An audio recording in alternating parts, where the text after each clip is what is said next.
We are ready when you're ready. All right, you are on. Okay. Good evening. Today's September 18th. Welcome to the Select Board meeting. I'm John Martin, Francine Tishman, and Jim Labrie to my left, and Matt Rowland and Maureen Groden to my right. We're being telecast live as well as we're being recorded for future viewing. If you can join in the Pledge of Allegiance. I pledge allegiance to the flag of the United States of America and to the republic for which it stands, one nation, under God, indivisible, with liberty and justice for all. Thank you. Okay. Glad to see we're all here today. First thing we have is the election of vice chair, and we left that from last meeting because we didn't have a full board. When Charlie left the board, he vacated the position of vice chair, so we need to elect a new vice chair. So does anybody have any nominations, or would they like to volunteer? I'll nominate Maureen. I'll second. Okay, we have a nomination for Maureen and a second. Any discussion? Maureen, are you okay with that? I am. Okay. No more discussion. Hear a vote. All in favor? Aye. Aye. Opposed? Okay, unanimous. Thank you. Congratulations. Thank you.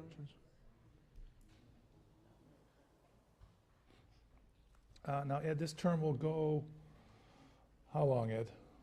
What's that? This term will go until next May, Until the board reorganizes. and then we'll reorganize at the annual meeting. Okay. Well, you could theoretically reorganize the week at the next meeting after the elections. Right. Yeah, Okay, no problem. yeah, it would be towards the end of May, beginning of August. So appointments, we have none. Hearings, we have none. Reports. Ed, would you like to start us off? Certainly. Okay. Updates. I have confirmed with the Pioneer Valley Planning Commission that with the change in Select Board membership from the recent special election, that Charlie Kinnicky no longer is able to serve on the Metropolitan Planning Organization, MPO. The current alternate representative, who is Roger Fuller, a Select Board member from Chesterfield, will serve until there is a new election to fill that slot. There will be a discussion from the current Pioneer Valley MPO members when and how to recruit and elect onto the MPO board another duly elected Select Board member from among the 17 towns which comprise the region's western tier, which consists of Blandford, Chester, Chesterfield, Covington, Goshen, Granville, Hatfield, Huntington, Middlefield, Montgomery, Plainfield, Russell, Southampton, Talland, West Hampton, Williamsburg, and Worthington. The pre-bid meeting for the Labrie Field irrigation system installation and field repairs was held this morning. There'll probably be an addendum to the bid put out for clarification of a couple of details on the project which came out today. The Mass Municipal Association will be holding their fall legislative breakfast in the area on October 26th, either in Sturbridge or Sunderland from 8 a.m. to 10 a.m. If any of you would like to attend, please let me know, and I will register you for that breakfast meeting.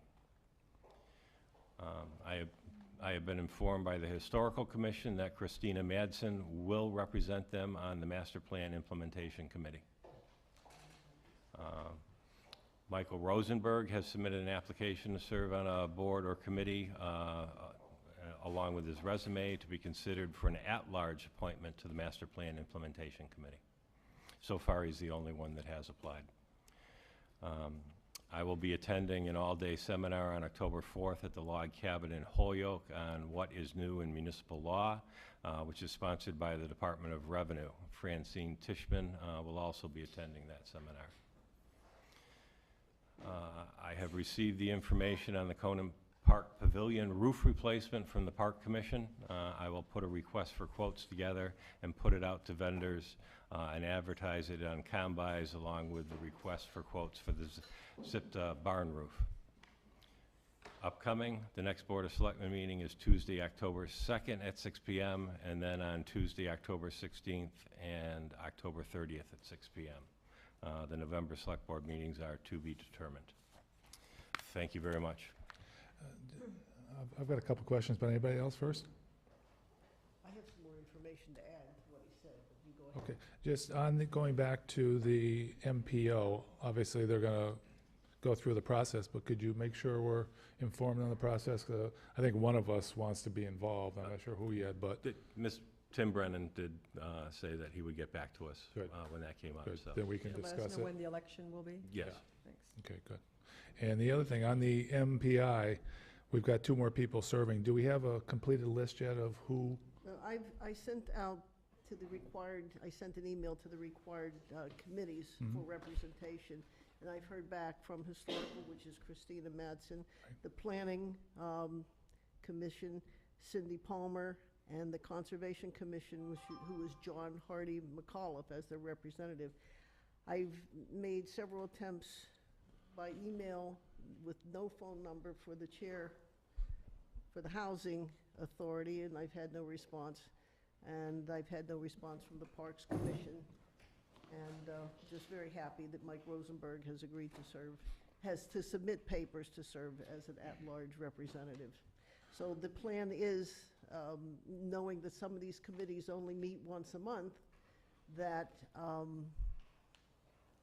we would schedule our first meeting sometime after October 15th, because that would give them the month from the time I sent the notice out till now. So hopefully I'll hear from everyone and we'll get on board as soon as possible. Are you, Report back. are you planning, or do you want one of us to go to the Housing and Parks, the next meeting, just to reemphasize? Yeah. Yes. Which of those? Either one. I mean, I would go to both. I've made phone calls, I've left messages, but in the instance of the Housing Authority, I only have an email address. Is and that no Jenica response. Reynolds? Pardon? Jenica Reynolds? Yes. So right now, they only meet as needed, and there is a tentative date for October 22nd where they're planning that meeting with the builders to talk about barriers to affordable housing in this town. So right now, there's been a lot of emails that I've been included in about that potential meeting. So right now, there's a 3-person board, a brand-new person in May, Chuck Kinnicky, Charlie's son, and Jenica Reynolds. I don't have her phone number, but I've been involved in emails back and forth, Okay. so. But there's been no meeting so they'd have to contact, they're probably gonna have a meeting to plan that event. All right, so we can talk later. Okay. Because I got the information, Janine didn't have the number either, so I don't know where else to go. I looked at White Pages, I had no luck there. Okay. So if you can get me in touch with her, I'd be very happy for Well, that. Jenica's right up on High Street, right? Yeah. Yeah, so if need be, we can walk up. Let me know. Parks, we find out the next date, and if you can't make it, let me know, and I'll go. Okay, will do. Okay. Thanks for the update. That's it. Mhm. Okay. Any other questions for Ed? Okay. I just have a good, can I bring up a meeting at PQB? Yeah, we're gonna say Select Board goes next. You want to lead off then? Sure. Okay. So I attended a PQB meeting on September 13th. The group met to go over, PCFs mostly, but one important thing that's worth mentioning that Ed, I wondered if we could draft a letter up to Roger Ball, thanking him for his 30-plus years of service to the town. We just authorized his retirement at that meeting, and he's given 30 years of really good service to the town, and I think we should honor that. Absolutely. Maybe And- have him maybe invite him to the next meeting and present it to him. And we talked about that, and Ed, you're gonna put something together for Roger Ball and invite him to the next meeting? Sure. Good. I think that's a great idea. Yeah. I just think it's important that we be consistent with that. We also had a longtime employee just retire from the library department too, so Yep. I think if we're gonna have Absolutely. a process, then let's be consistent across the board. I don't believe that was, I know you went to that, you went over there on the departmental retirement and Yes. to the wished her library. well, right? Yeah. Okay, just wanna make sure that if we're gonna do that, we should do it across the board. And just so you are aware, because I know the question was asked, at least according to the records I've seen, that Roger Ball has worked for the town for 34 years. Yeah. Great. Yeah. And to your point, Rini, I think the only way we're gonna know is by the PCFs or if somebody on a committee, Right, so I right, think we right. need to funnel that back. That's a good Yeah. idea. I'm pretty sure the library person retired after 26 years. Yeah. So, yeah, right. yeah, So is it possible to do the same thing and bring her in too? yeah. See what we can do. I think Yeah. that'd be a good idea. Is there anybody else that we know about? No? Okay. Anything else? That's it from PQB. Rini? Council of Aging had a wonderful event last Saturday. The weather was beautiful, and it was the Go for Life walk. So thank you to the Board of Directors and also the Friends of the Seniors and Joan, our director. People that showed up walked around the town, around Kona Park, and we had a raffle for a free Fitbit, and refreshments were donated from a number of local businesses. So anyway, it was a lot of fun. Jan, you want to add anything to that? No, I was just appreciate everybody participating. And, Good. Joan did a great job organizing with the grant that we got from the MCOA, so Great. There was a committee, it wasn't Joan, it was a committee. it was a good one. Yeah. So good job. And the open space, right now, there's a combined meeting with Conservation. It was going to be scheduled for October 1st, and representatives from Kestrel were going to come and talk about a fund being set up for people to donate for land preservation in Southampton. And we're going to have to, we may have to look at rescheduling that because of the heavy agenda on the conservation agenda for that, a hearing for that night. But anyway, that's in the works, and we'll let people know about that in case they're interested. Nothing new from community preservation since the last meeting. And Conservation Commission, you just mentioned about the barn roof. That would be great to get that out to bid and to contact Jack Sobon, I believe.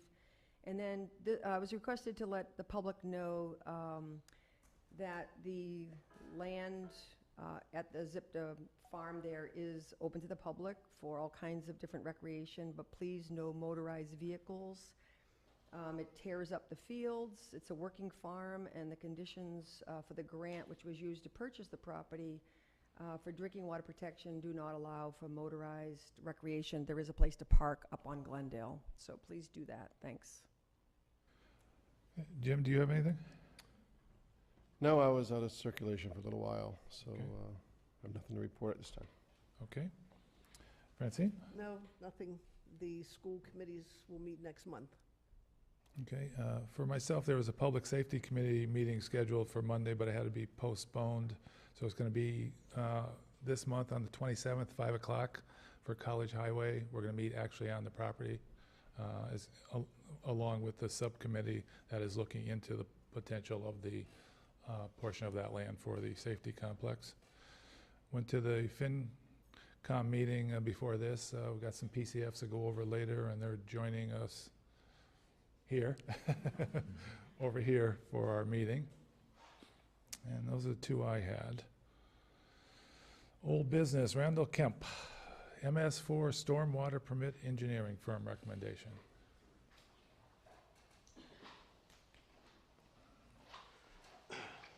Good evening, Randall Kemp, Highway Superintendent. Evening.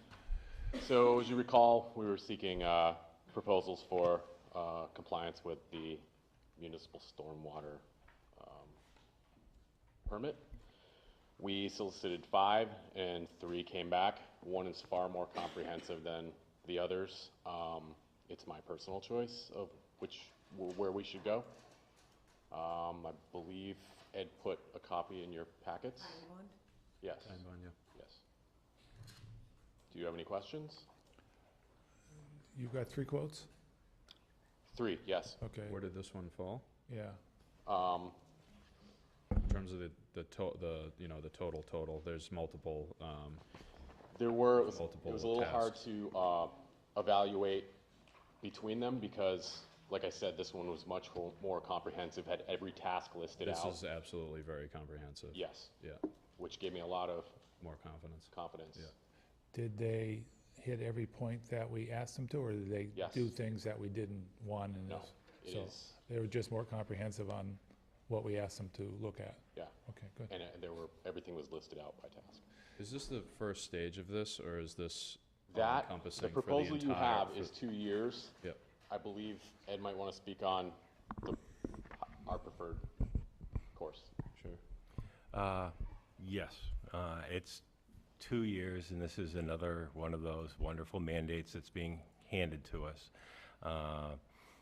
And it's laid out really well, because some of the other ones, we knew what the cost was to get to filing the NOI, but then it was pretty much open-ended from there. This is pretty comprehensive, but I really want to call your attention to is this has an estimated cost in year one, which is this year, of $35,000 to the town, and $35,000 in year two to stay compliant. A bit of a shocker. Now, even though it's roughly $35,000 for year one, my recommendation is going to be to the board to let me sign a contract on your behalf with tie-in bond for task one, which is the GIS mapping for notice of intent for $2,000, and task two, the notice of intent itself, for $6,500. And then once those two are completed, we will move into looking at an agreement for task three, which still it has to be done this year, but I would like to get moving on those two tasks, which get us to compliance with filing for the NOI. This is all encompassing for the MS4 compliance, so meaning that there's not something that we're gonna be obligated to after this, like in years 3 or 4? Or is this like how far does this go in terms This is of years? just years 1 and 2. Okay, And it Yeah. builds, every year builds on the previous one. okay. For how many years? Is there an endpoint It's or a not? 10-year permit. Okay. I actually have a timeline of, how many years is this? From another municipality provided me with a list of tasks they have, and I believe it's 5 years. Okay. So I could go over with you if you wanted. Do you have a projection, like year one and year two are gonna be roughly 35,000, about going on from there? I do not have No a idea. good idea. It really depends on what we discover is out there, what they really tell us we have to do physically to stay in compliance. Like I say, a lot depends on what they find as far as our outfalls and whatever. But the first steps are getting the NOI and then doing the actual mapping of all these and labeling of them so we know where they go. So we may open up a Pandora's box, but whatever we find, we find. Yeah, I mean, the good thing is we've joined the Connecticut Stormwater Alliance, and there are, I believe, 15 other communities who are going through the same thing we are. So at least we have some peers to help navigate through. Help navigate through and cry on the shoulder of. Yeah, and maybe come up with some collective costs. There's no grant funding available for this or any, Not so far, but everybody's in the same boat with this permit, so. this is a federal, It's a federal permit, Federal also permit. administered through the state. So you want to go with tie-in bond because it's most comprehensive? Yep. We also have previous experience with them You're right. And working on the previous permit. The other ones weren't outlining the test for basically 2 years. They were just outlining like the first couple. Well, so, yes, and they said they would evaluate it for a dollar amount. So it's, Yep, so That could you go a take lot a of lot of places. risk by doing that, Yeah. basically, okay. there was really 2 of the 3 that came to the forefront as far as, shall we say, previous experience, feedback from other municipalities that have used tie-in bond and the other company, which would have been CEI. But as when Randall and I sat down and looked at this, the tie-in bond proposal was much more comprehensive, and we both felt more comfortable with number one, the work they put into the proposal, how they laid it out. Like I say, it was much more comprehensive and not anywhere near as open-ended as the other, Agreed. or others. I mean, this is very detailed. Yep, I agree. It goes into scope, and it goes into assumptions and deliverables for each of the tasks. I mean, I'm very impressed with it all. The question I have is, for example, on page 3, it says assumptions, and then it says, we'll do this, but we won't do this. And so, for example, will not include information that will be included in the SWMP within the 2-4 range. So who would take care of that, Randall? I mean, is this, if they're saying, we'll do this, but this is outside the scope or whatever, do they assume that your department or you would be filling out where they're clear of responsibility? Will not include information that will be included in the, within 2 and 4 years of the permit effective date? I'm not positive. Like, it says, for example, such as the report assessing current street design and parking lot guidelines. So is that something that's required of the federal program, but that's not, that's an exclusion on their part? It's possible. I actually just downloaded a guidance document on parking lot design on another relevant project that we're working on. It may be an evolving design, and that's why they don't want to give specifics. Okay. And one of the tie-ins to this that Randall and I are aware of is that we are going to have to work very closely with some of the other committees here in town, such as planning, conservation, modifying bylaws,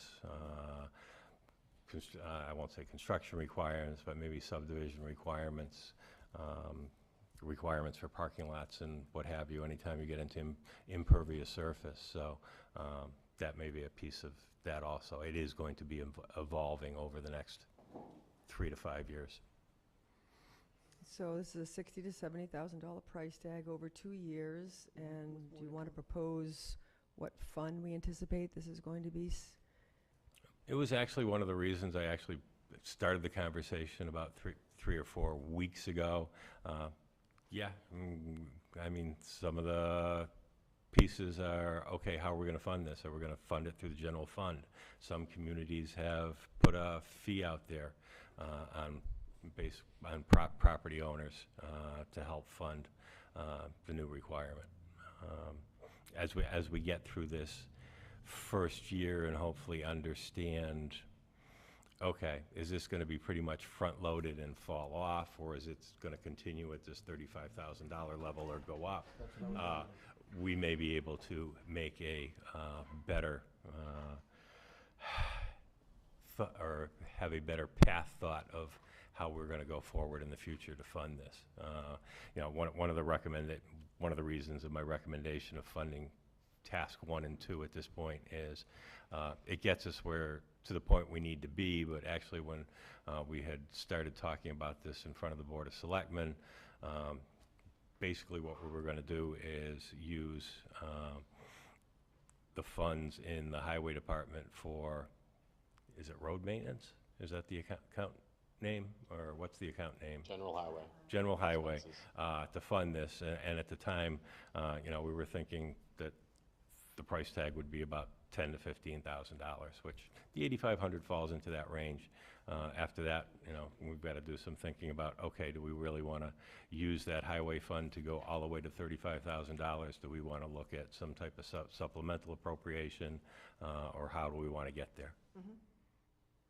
Well, we obviously have a mandate that we have to do, and so it seems like a logical first step, but I think the more open we can be with the public about the funding, the better, only because I know that in a local community, it became a huge difficulty and a big division among the municipality around stormwater drainage fees. So I'll make a motion to approve $8,500 for task 1 and 2 to be funded for this federal mandate for stormwater drainage. And It that was- motion include being comfortable with me signing for that on your behalf? Mhm. Is there a second? I'll second it. Yeah, discussion-wise, I've got two questions. Yeah, okay, I was just gonna wonder, now, are we actually accepting the contract, or can we only accept that portion of it? So, We are going to only accept that portion of it at this portion of point, it, yes. so, Task 1 and Task 2 at this Okay. point. Will I the mean, rest of it- will- can I mean, the rest of it- theory being we are We're going to gonna move continue. on, but we're going to continue, but right now, we're just Accepting signing that. for Task 1 and Task 2. How long will these costs be good for, though? Yeah. Well, they should be good for at least year 1, which is going to take us, you know, Is that taking us through Task 3, so. So shouldn't we be approving? And I don't think you're going to see much of an escalation in what they're estimating at this point for year 2, to be honest with you. If we enter into that in a 1-year period. okay. So, you all set But I there? guess if Yeah. we could get I mean- assurance from them that their rates aren't gonna change. Well, you could put that in the contract. You Yeah. could ask them to hold that as a fixed cost for year 3. Should we be approving 3 tasks or just 2? I would just recommend 2 tasks at this point, 1 and 2. Okay. You folks all set? Yep. Okay, so my 2 questions. I'm assuming we follow Chapter 30B. We don't have any repercussions on that. We have actually, with this being an engineering firm, it's actually exempt for 30B, but we followed it as best we could anyway, Just to parallel it. just to be transparent. Yeah, absolutely. It always works. And another question on the fees, on page 8. It says Ty and Bond will perform the services as requested and as authorized as noted below. We will undertake this work on an hourly plus expense basis. You'd be billed in accordance with standard billing rates, reimbursable expenses, et cetera, but yet the tasks below have a set fee. So I'm confused on, are they gonna do us a time and materials, or is it gonna be that fee below? Generally, what it is they will bill you at an hourly rate, and it will not exceed that fee that they have listed. You're saying these could be lower? Maybe, I mean, if I was a gambling person, I'd probably guess they're gonna come in Right. at this amount, but So we've got to make sure in the contract it says these are not to exceed. that's just say, certainly. Well, under the fee language, it would take a written amendment in order to increase them. Right, but that, they may We're not get, accepting the whole contract. yeah, but they may get to, I don't know, the MS4 compliance task, hit 27,000 and not be done, and say we want more money, and we don't have the task done. So we should say this task will be complete, not to exceed this amount. Not to exceed that amount. We can ask for that. Yeah. Okay, great. So we've got a motion and a second. All in favor? Aye. Aye. Opposed? Okay, unanimous. Thanks for all the work. Pardon me? Appreciate it. I said, thanks for all your work. Thank you. Yes, thanks for all your work and your help with that. Appreciate it. So we thought we'd put this next one on at 6:30, and I think we're pretty much on target. Hazard mitigation grant is Matt, I'm Matt. Do you and Charlie want to come up front? Sure.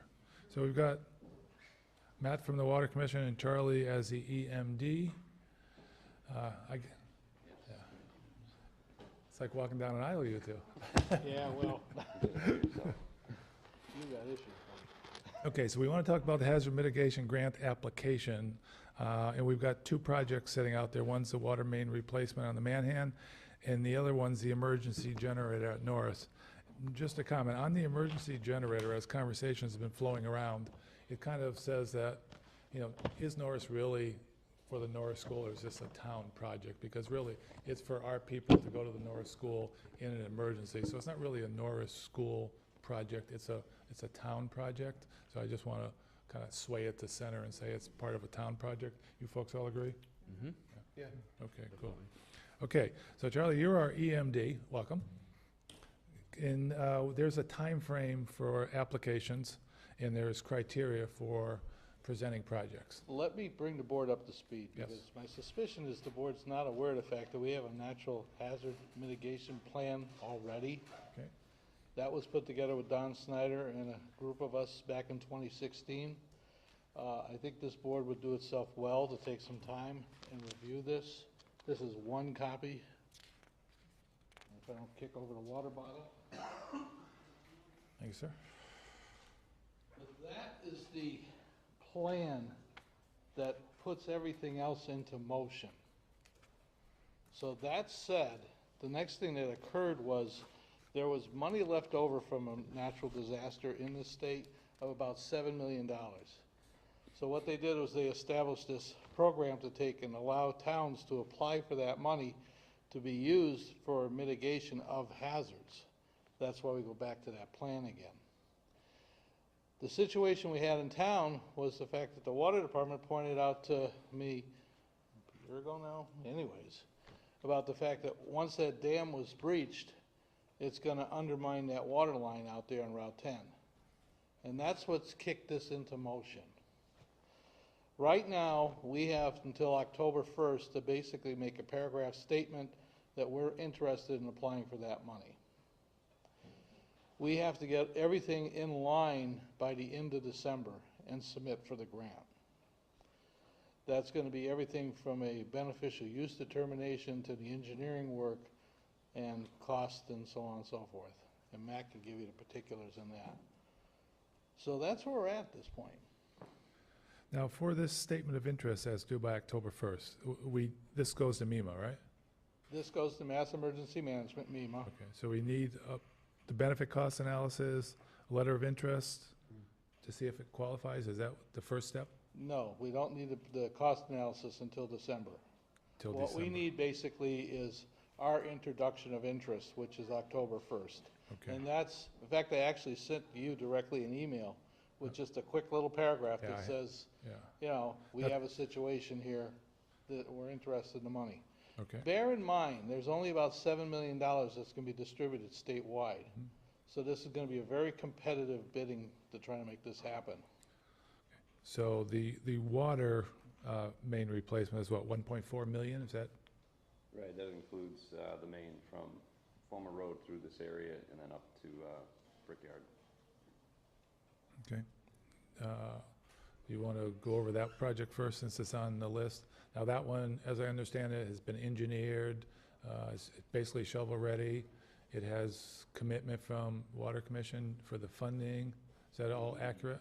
I wouldn't say it's quite shovel-ready yet, but Okay. it's got preliminary plans that have been designed and funded by, I forget the name of the state agency, but the group that oversees the dam removal process Okay, went after design money to do the water main replacement. So that has been completed, it's in hand, and then we would have to advance that in order to, start the actual work. But, how about the cost? I know the grant is 75-25. right, yeah, we have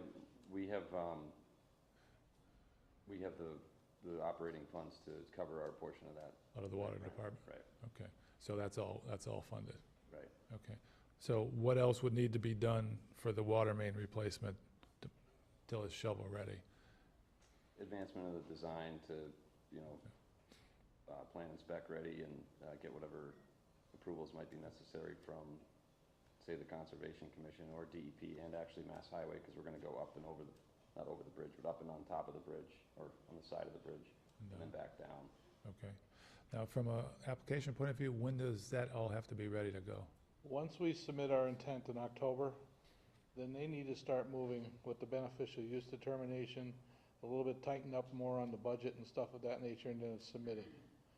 I wouldn't go any further, and Ed, correct me if you see something wrong with this, but I wouldn't go any further with design work or anything until we see if we're actually gonna get the grant. And when would is that the January 4th? That's the submittal, Okay, We won't know for the grant for a few months after that. okay. So for the submittal, everything has to be in place, or you just go to a certain point and wait for the? It's almost like the old rule of 75% design, which Okay. they're pretty close into that. And then we wait and see if they're gonna give us the money. If they're not gonna move the money, there's no sense of us moving town money to pay for it. So what happens if we don't get the grant? I mean, this seems to be a project that people are saying that we need to have. Right, I think, again, DCR is also chasing money at their end, because they want the dam to be removed, but we can't remove the dam until we can relocate the water line. The issue is, any scour that may occur could blow that water line out, and we lose about 15% of our customers, we lose the ability to serve about 15% of our customers, not only from like a potable standpoint, but from a fire protection standpoint. So if that gets blown out down the road because it's not fixed, what's the remedy to fix it? What's the remedy? Well, I'm It'd just trying to figure out, so everybody hears that if we don't go ahead with this and it does fail, here's consequences. There would be an emergency contract put in place to, And we'd have to fix it. Yeah, and Okay, so it's gotta be At a fixed, it's premium. whether we do it now with a grant, Yeah. or we wait, maybe DCR, or we wait and let it blow itself out. right, So Well, at some point, it needs to be replaced. DCR is gonna tear the dam down. They're not gonna put a water line in for us.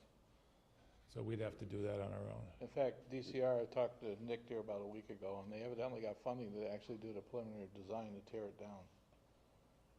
They don't have the money for the tearing it down, but they're, right, So the water commissioners feel this is a project that's gotta go ahead. right. It is one of our older lines in the system as well, so there's, aside from the dam being down, it's on the 20-year replacement plan anyway. Okay. So, questions on this particular project? I have questions about the whole process of this. So, and I just want to be clear about it. So, Charlie, you came to the select board and you did a presentation after sending an email out to people to say, MEMA has this grant possibility, and asked about people's interest in it. My biggest issue is I want these things to come out of committee. I want a group of representative people to sit around a table and decide that this is in the best interest of Southampton. This is the thing that is priority in this town. So when I read the grant and I saw that it covered for a generator at Norris, which is one of 2 sites that the town evacuates to, I asked why wasn't that priority over this, and I think at the time you said that this project wasn't, immediate priority. I found out after the fact that it actually is a pretty high priority, that a private landowner has already been received,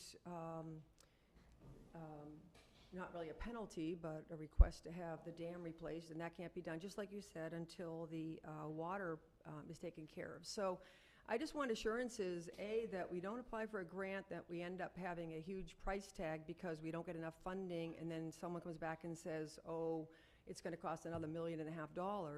And the other thing is I want people that are involved in emergency planning to actually decide that this is priority over other things. Those are the 2 things that matter the most to me. So if you've had a meeting and you've brought key stakeholders together and you've decided as a group that this is actually where the money should be spent, and it's not gonna run over budget, and we're not gonna be scrambling to try to, give back money or try to find more money, that's what matters, the most to me. I trust other people that know more about water and roads and generators and so forth. I just want it to be done, the process to be done right. the town had a committee back in 2016. Second page of that will actually list who they were. They set up the priorities. At the time of that, the dam was not drained. So it didn't come as high on the list. As soon as that dam was drained, they put it to the top of the list. If you're asking that every time the EMD needs to take and offer information relative to grants being available to be in a committee, what committee? The EMD stands by himself. Well, we have a fire chief who's part of the emergency, part of his job description involves emergency management. Right. So I'm just saying that instead of just an email out, I just want assurances, if you're asking for support of this committee, to make a decision around what is priority in terms of applying for this grant, because you did come to this committee to ask for endorsement. I just want assurances that the process has been shared and people are all in agreement. This is where we should be, this is the project that we should be applying for this grant under. So I asked the question again. Do you want me to go to the select board and ask you guys to put an ad hoc committee together to take and review all the natural disaster concerns that could affect the town? Is that what you're asking me to do? I would say as the EMD, you could bring it to this board. Which I did a month ago. Right, and no, I'm not disagreeing with you. And then if we need an ad hoc committee on a specific project, we could put that together. Well, I think we have department heads. I think it wouldn't be that hard to do, really, Yeah. to get some sort of, I mean, as soon as we mentioned the generator, you thought that that was also a good idea. So I just want to make sure that, The generator is a must. It needs to happen in the school. There's no debate about it. Even that book points to the fact that the school and the church are emergency shelters right, that need to have generators. right. I acknowledge that. Now, this Natural Hazard Mitigation Planning Committee, is that still in existence? Oh. That was just for a one-time? That was for that, Okay. put it together. If Because you it- look at the list, you'll see who the individuals Yeah, you were. can see that. It's the EMD, Highway Department, TA, Fire Chief, and Select Board, which, Sounds like a good group to decide group what right is a there. priority for a particular grant. I just think Yeah. it's good to get a little bit of representation, that's all. so this was ad hoc. So going forward, if there's any information, we can put the committee together ad hoc and, assist in I that. believe that's required every 5 years. Yeah. Only because these things take time to address and things change slowly. But I guess the point is, having an ad hoc committee for discussion and review is what you're looking for. Mhm. Makes sense? Yeah, it does to me too. Okay, It's a good sounds point. good. And the other concern is I just don't, unfortunately, I've seen too often a grant applied for, and the town just needs to know if there's going to be gaps in funding. I mean, right now, you're saying that the water department has the funds. If this is granted, the water department has the funds, so as best as we know right now, that's important to know. I don't want to come back and say that people in this town, we're not going to be able to fund this, all these extra things came up, and now we're, in this place where we have a gap of $1 million. I mean, that's a hard place to be. I mean, We've is been the, there is too the water often. department prepared to pay for the delta between, assuming that we even get a grant, but whatever grant monies were awarded, it's, supposedly 75% of the project. If we run any overages and that grant is established in place, is the water department prepared to pay for whatever overages take place? Yeah, we are. We have, like I said, this is on our, I think it's closer on the 20-year outlook capital plan, but Okay. we have the first 5 years programmed in a bonding program that we're in the midst of getting accomplished. So those funds are included in there. Okay. So there is, I mean, because there's unforeseen Right. things that can happen in projects like these where you're moving earth and you're moving pipes and they're old pipes and everything else, so, and the grant will be the grant, so there'll likely might be differences than the total project cost and what ends up being the total The grant project. has a 5% contingency for over. Good. Okay, good. And so the pipe would run from where to where? the 1.4 number represents from Fulmer Road through Brickyard Road. Okay, so just down the bridge and up the hill. Right. Excuse me, but Charlie, you mentioned in your remarks that you weren't going to undertake any design until we knew we got the grant. That becomes the water committee. All I do is Yeah. basically ferry the information from what department needs the grant to Mass Emergency Management to tell them, and they bring it to FEMA for review, because ultimately the federal government is the one that distributes this. I guess what I'm saying here is that a lot of the things that Reni's talking about, getting at the real numbers, really come as a result of the design. Mhm. So how off would we be? At the end of the day, there's two scenarios. One is we get the grant and it pays for 75% of whatever. Mhm. So let The other me op- stop you there. 75% of whatever, or what the original estimate was? Yeah, that's important, yeah. Well, I think it's Well, no, important when you to hear the second design. point, or we don't get the grant and the water department has to fund the entire project. So either way. So it's kind of like if we try to go after this and get it, we're getting a majority of it, whether it goes over budget by 5%, 10%, 20%. Right. We're still making out ahead of the game. So 5% contingency, which is good. And if I understand it right, some of the 25% can be in kind by Randall's folks doing work? Is that, Yeah, yes? yeah. Okay, so that's not real money out of, it's money out of Randall's pocket. The only It's thing not we- out of the water department. The only thing we just can't use the state money that was helping doing the preliminary work for the Yeah. design and put that against it. You've got to watch back this, because when I said not real money, Randall's face went, whoa. I apologize, that's not what I meant. John, I got a But quick- in-kind work you can do and cut down the actual dollar cost from water, okay. So Charlie, for this particular Question. grant, you feel like the application best suits this water project, and that you feel the generator is absolutely needed, but not necessarily applying under this? The open conversations we had on conference call, they pretty much told us that they looked at generators at the low end of this. They didn't look at them as priorities. We being the town, needs to go into that school, have an electrical engineer do an evaluation, and tell us exactly what we need and what the cost is. You just got through explaining to me that you didn't want to see us go for a grant and then find out we had shortfalls. Right now, we have no dollar amount as to what we would need in that school, so it would be a shot in the dark asking for money. Based on what I heard for the conference calls, that they really weren't looking at them anyways, I just think we would be And it's, pulling away the from direction 25% of getting of that money would this hit the way. town as well. Even though they wrote in the grant write-up generator I know. specifically? Okay. I know, I'm just telling you what was said on the conference calls. I have a We got a question. couple questions. I've got a question too, so you folks go first. You mentioned, Charlie, that there's roughly 7 million statewide, so chances are very unlikely that we'll be successful. I understand that the proposal for 1.4 something million goes from Fulmer Road to Brickyard. Does anybody know what the cost would be just to address the bridge issue, and is it possible?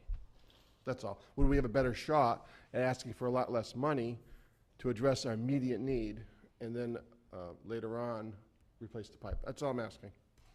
I'd say that cost estimate's probably in the 2 to 350 range, $200 to $350,000 range, just for that segment at the bridge. Yeah. I know the pipes are in terrible shape. It'd be great to do it all at once, but if there's only that much money statewide, are we better asking for a little bit, or do you feel it's the right thing to do and ask for the whole thing? So, I mean, just going off what he said, my sense is if we ask for a smaller project, we may get the smaller project. But if we don't ask for the big one, we'll never get the big one. And if we didn't get the big one and we needed to just repair the section you're talking about, you have enough money that you can actually do that probably, right? That 250? Right. Or you could do a debt exclusion and, you know, so we could do that on our own if we needed to. okay, I'm Yeah, just but it's good putting it thought. out there. Absolutely. Ed, you had a question? Yeah, and I wanted to speak on the generator, but let me just follow up just on that bridge section, is that in my understanding is one of the concerns, because that was actually my first assumption was it would just be the bridge section, but because this is one of the oldest sections of water main piping in town, there's a great deal of concern that when they start that, if they tried to do just the bridge section, that it's going to be so brittle and what have you, that it's just going to keep going back anyway, so. I'd yeah. rely on you folks telling us that, yeah. Yeah, I believe that, but I'm just saying if Gotta it was chase a up the hill, emergency you know you are. situation. I mean, the pipes are probably kept intact by the earth around them. Yeah, yeah. 1938 vintage cast iron. I think it's AC. I'm not sure it's Really? Yeah, but to your point, Ed, the extension we did on the Safe Routes to School was exactly for that reason. There, we piggybacked on the state contract and extended that project from where the Safe Routes to School ended all the way down to Gun Road, because once we stopped that work, we recognized that that's a huge problem area anyway. And with the disruption in the construction, we could see that there was going to be several callbacks on that curve. Yes, we did. And On the generator? I was on the conference call on, I think it was Wednesday or Thursday, I think it was Thursday. And it is FEMA who sets the, shall we say, the priorities from year to year or grant to grant. And yes, they did make it clear that emergency generators, at least for this round, were at the very lowest level that could be possibly had. That being said, so, you know, some of my concerns about the school, and I think we should look at this and figure out how to fund it, at least to get there, to have a plan, whether it be funding through our own capital program or having something ready in the future if a grant comes up. But probably the sizing of a generator and a transfer switch, we could probably do, you know, fairly inexpensively.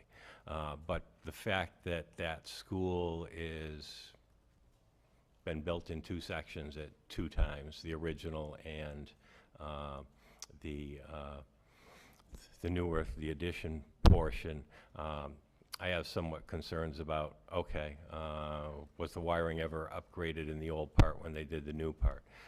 Because one of the pieces is, if the wiring that's in the school is not adequate, if we got a grant, even if we got a grant for a generator, the grant will fund the generator, the transfer switch, its own installation. It will not fund having to redo the wiring in the school. That would fall back to us anyway. So that is one of the pieces that I think we really have to have an electrical engineer take a look at and figure out if, okay, is this adequate? If not, what needs to be upgraded and what the cost is on that. But my recommendation is, I think it's a good project. We should probably figure out a way to at least fund a portion of it to start the planning process. Like I say, whether that be to get it on our own capital plan in the future to do it ourselves, or have something ready if a grant comes up that it might be eligible for. But I think we need those specific pieces in place to do it. Can I add something real quick? Luckily enough, I have a Gotta whole introduce banker's box yourself. of all the information from the school from 1996 when we built it. So we can look through that first, if you want, before you actually hire someone, to see what they did in terms of electrical. Just, I was Vicky Morrill, town oh, accountant. sorry. Good person just shows up. So, she kind of photobombed you. So a question, for the statement of interest, do you have to have a cost, a fixed cost, or does that come along in It's gonna the, be an estimate. so it can be an estimate, can you adjust it in the application development period? Okay, so generator-wise, I'm always of the thought that if you don't apply, you don't get it. So if we put something through for the generator with an estimate, and then went through the process October to January and firmed it up and put it through, what's the worst that could happen? Well, They we'd say be, no? I mean, the 25% is a cost But plus maintenance and everything else. So We even could if do a did- debt exclusion if it's needed, if the board decides that, we need a shelter over there. And I think, and I'm probably not close, but I think we thought it was in the $300,000 or $400,000 range. It's not actually a shelter site. Smith Vocational is our shelter site. But what would happen is it would be a place, and I'm particularly concerned about people who are elderly. It would be a place to be warm, it'd be a place to charge cell phones without charging them in your car. So it's an important community place to have, and which is why I'm very happy that we have a bid out for a generator for this building, because it will at least provide that kind of service to the town. But Norris is a much larger space that would allow. Am I correct in that? Yeah, and there's another issue too with the North School. It's not just warming, it's cooling. Yeah. And we have nothing there for cooling, so whatever we size for a generator, somebody needs to take into consideration some type of air conditioning too. In the main spaces, okay. And when you get into Main that, space is right. when you get into that dollar amount, I mean, the discussion was $400,000. If we have to pick 25% of it up, that means $100,000 plus. Right, yeah. We had debt that came off Norris roof this year or last year, so there's money out there. I'm not, But if it's not that important, then, Right, well, like I said, I'm glad we at least have Yeah. we No, that's not available. signed a bid already. That was a debt exclusion, I believe, so that goes away. debt Right. We exclusion would have goes to go away. for another debt exclusion, is what you're saying. Right, but that money in the tax rate is still there until we either go to another debt exclusion or we turn that money back in. it Lower the automatically tax goes rate. back, Lower the tax to it rate. the homeowners. automatically goes unless you Right, have we another don't. So it's already there. It's gone already, So, once okay. that expires. We'd have to put it back up. Just a little footnote, the only reason these grants are available is because there was leftover emergency money from a presidential declaration. Yep. That doesn't mean there's gonna be this grant cycle next year or the year after. What I've been watching, it seems like every 3 to 4 years, we have some catastrophe in this state that causes a presidential declaration, which allows a little bit of money being left over for this kind of work. So Or don't, they use it towards, stormwater mandates. there's no rain out there. So I guess the question is, the emergency generator, do we have enough interest that we want to pursue it and put it into this application, grant application, or no? Well, I know that Aaron Kuchar, the school committee chair, and Aaron Osborne, our new superintendent, did listen to the webinar, but they immediately realized that, like you said at the very beginning, it's not really a Norris issue, it's a town of Southampton issue. So I think they sort of turned it back, but I didn't know what they had to say about it, if it was a priority. They like the idea of putting the generator in, it's just they realized it wasn't really a Norris issue because it would be used for town use. If you want my opinion, I would not put that into this application. Based Yeah, on because what? it would, you have to put it in as a total application. You can't do like two No, different. it'd be two different ones. It'd be two different ones, but the problem is that one's gonna play against the other, and if they're distributing $7 million statewide, and they look at a town that's applying for two, they're probably gonna take the smaller of the two. It's a possibility, yeah. And I also Yeah. believe that we need time to do a good evaluation of the school, all the safety personnel, everybody else, to determine just exactly what we need in that building before we actually start going forward.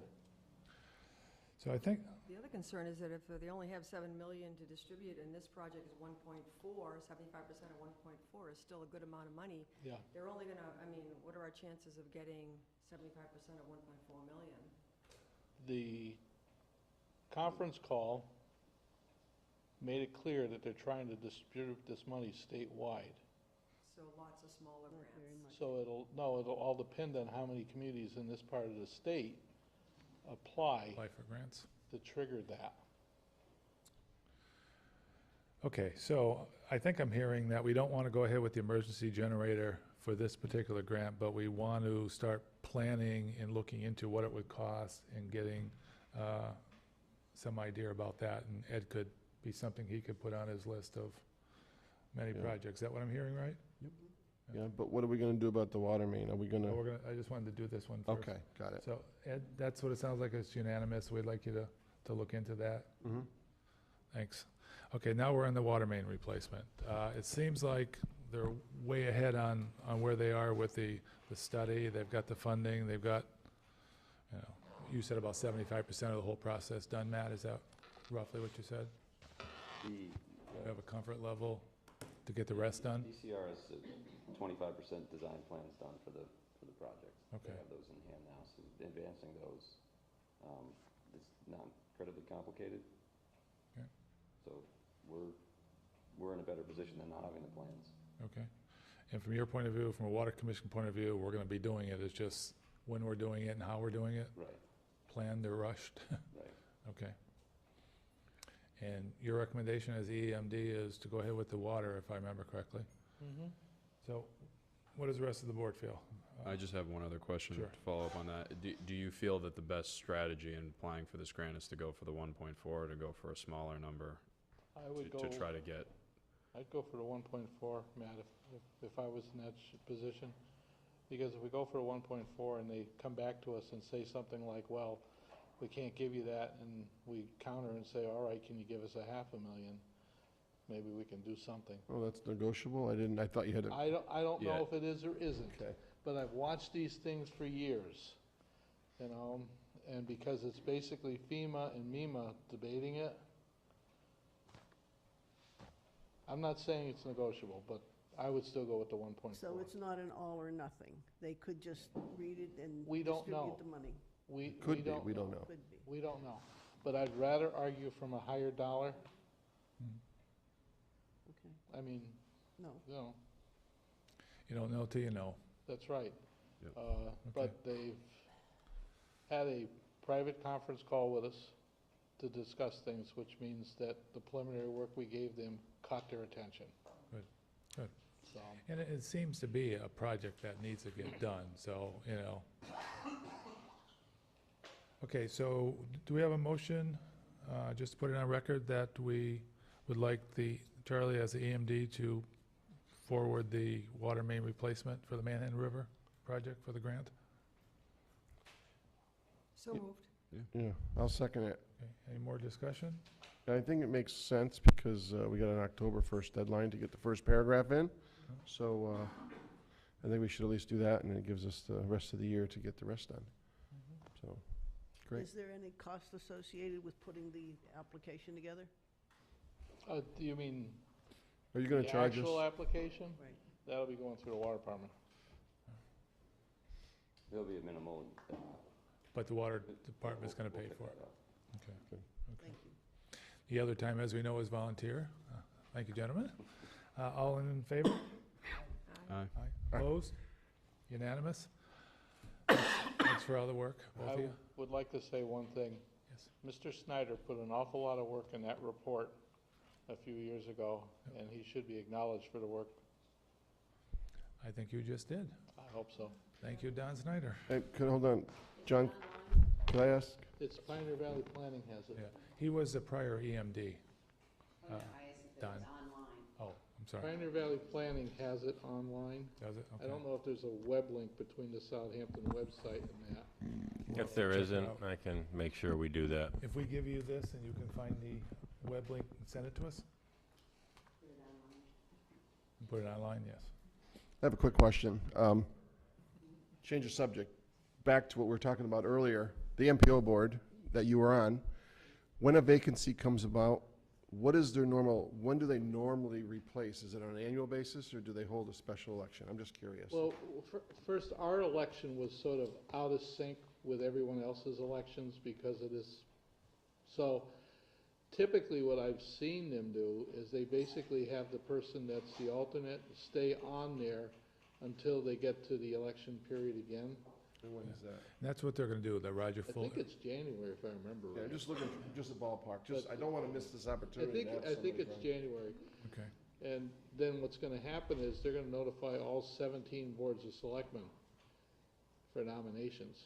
Oh, okay, so we'll get a notification. And then, So each select board has the opportunity to nominate one person from that board.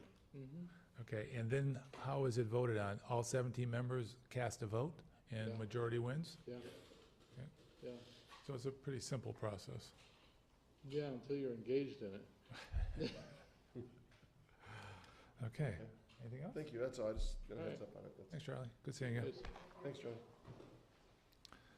Okay, Vicky, I believe you're up. Fiscal 18 revenues and expenses. Are you? You know we're gonna have questions for you. Okay. Is this along this whole calendar thing? Pardon me? Are we beginning this process of the calendar? I'm gonna put that under any other necessary business, since it's not on the agenda, just so we Okay, cover it. no, I just wanted to It is on there. about, yeah, it's on. Oh, I see it, okay, Yep, yep, number 9. yep, got it. I just want to do a little introduction, as Vicky's the first person to be reporting Okay, under this new structure. okay, so new business, board and committee report, discussion and proposal. Let's kick it up to right now. Okay. Oh, all right, well, so then I need more papers. It's just, it's going to take a minute, because really, Oh, okay, gotcha. what I proposed, and I think everyone here on the board agreed, to start to develop kind of a communication process whereby we would be putting together presentations from boards, commissions, departments, et cetera, that are related to one another. And we would put together a regular schedule so that everyone knew who was coming up. Yeah, on we that. did that a couple years ago. Right. Yeah. So with that, I mean, just to make certain and to put some concerns to rest, this was not the intention to put anybody under a microscope. All it was to facilitate communication with members of the select board, as well as the public who are watching or here in the audience, so that they all know, what's going on, or what are the issues, concerns, or the good news, for that matter, that's coming out of the different departments and out of the different committees. And that's really all it was about, to Yeah, get some regular dialogue, and to have those that are related, whether, like tonight, it's all about money and finance, to hear what the other committees are up to. There may be things that you have in common, and you can share information back and forth. That's all it was. It was to establish a method for a dialogue. I just wanted to just say that, Yeah. just as a as a disclaimer for anything, any concerns that people may have about the intent behind doing no. something like this. Like I said, we did this, you know, a couple years ago, Yep. and we kind of got away from it, so. Yeah, it's to keep both sides informed. Mhm. So Ed, do you have a copy of this from Francine? Okay, so if you can put that into effect. Could I just ask him, I think it's a great idea, Francine, I appreciate all the work you did on this. The only question I had is, the calendar starts in October and ends in the second week in May. Usually elections already happen in May, so I would just maybe have Ed adjust the calendar a little bit. And also, maybe, Ed, you'll have some recommendations with some of your department heads, but for example, I might put highway, water, and transfer station together, just so Randall doesn't have to come, you know, multiple times. So just to, like, emergency management, I imagine might want to come with fire EMT. So there might be just some adjustments that, Yeah, who comes with who. I'm happy with tweaks, that was Yeah. why I put it out there, so that Yeah. we can make improvements on, so that's great, thank you. And one thing we did talk about that, we want to see the expense and revenue reports every month. And Vicki, you'll probably be here every month working with us rather than, you know, a couple times a year. So even though you only see your name maybe twice on here, we like seeing you every month. Thanks, Francine. Okay, so we have our 2019 expense report. This goes July 1st to September 15th. And that's up to date as the 15th? Yes, Okay, yes, so it doesn't include the payroll that we just processed, okay, today's, yeah. which would after- be paid tomorrow, but we could have posted it as of the 20th, so it only goes through, Joyce sent it out as of the 15th, correct? Okay, and my quick estimation is that's 2.5 months, so that's like 21% or so, 22%. So if we're looking at the far right column with percent expended, 21, 22% is the number we're looking at. And I don't know if the rest of you have had a chance to look through that. There's a lot of items that are over that, but usually they're small dollar or prepays. And the ones that weren't like that, at least in my opinion, they were below or right at where they should be. Except for the gas and electric for the town hall. Now, we're at 42%, and we're not in the heating season yet. I understand we're in the air conditioning season, so that's gonna go way over. In the town hall building expenses. So, let's go back to gas and electric. Yep. The select board, I don't know who was on that board at that time, signed a 20-year agreement for net metering credits. Right. So, unbeknownst to me, I guess, until we got it, was we will get a credit in our Eversource bill, but then we get a separate bill from this LSPD company Right. for a certain amount of money. I wish I brought the bill with me, but in order to save processing time, I opted to charge it all to gas and electric. Then I have to do a journal entry to take it out of gas and electric for the town and apply to each individual department. Otherwise, I would be submitting probably 10 to 12 different warrant cover sheets for 10 to 12 different bills for Joyce to process to send to the same company, to hit all those different cost centers, those different accounts. So I opted to, because it comes in one bill, opted to pay them one lump sum of whatever the amount may be, and I haven't done that journal entry yet to take those costs out of gas and electric for town hall and apply them to those different So departments. there's journal entries pending. Correct. Okay, so you feel comfortable Yeah, then? yeah, Okay. part of the, well, I feel comfortable in that. It's interesting how some of our Eversource bills seem higher than they normally are. I have a whole stack of folders I have to go through to make sure we're getting the credits that we're supposed to be. For instance, historical bill. 2 to 1. No, so the historical electric pays for the school, the old schoolhouse, the light, and whatever energy is used to run the fountain. Normally, it's $35, $40, even during the summer when we're running the fountain. Well, the bill we just got was $112. I mean, I pay $112 for my house with the air conditioning running. So I got to take a look at all this, but I had to pay those bills, and so they're in there, but I'm going to review them. And when they sent me those bills from I think it's LSPD, LPSD, it just says College Highway. So I'm not quite sure what location that College Highway is. I can probably guess by the dollar amount of the kilowatt usage. You know, College Highway, you know, you're talking 500,000, whatever, it's the well. It's not this building, you know, so I have to go through those and make sure I know which one is which, and I might have to get in touch with them to do that, so. Okay, so you're gonna get back to them Yep. and have them do it, okay. But Yeah. At this point, But at this we're point, waiting for some journal yes. entries. Yep, Okay. And the building expenses also were way up. we Town paid a hall building. lot of money to B&G for the air conditioning to be repaired in this So building. one-time cost that we didn't anticipate, something broke down. Well, I think it's okay now, but Plus, you know, we've they were played, coming every week, just Yeah. about, yeah, plus we've paid most of our contract contracts for them.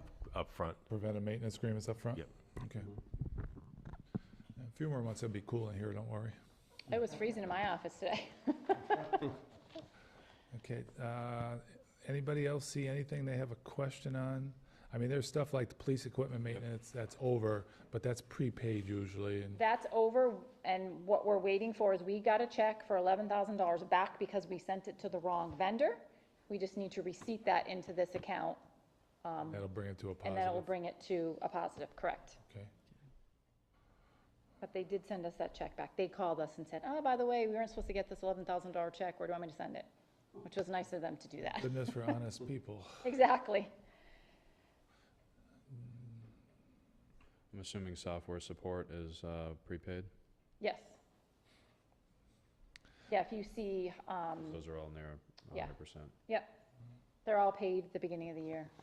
Accounting, treasurer, Assessor. assessors, police department. And on the revolving funds, they're all zeroed out, basically.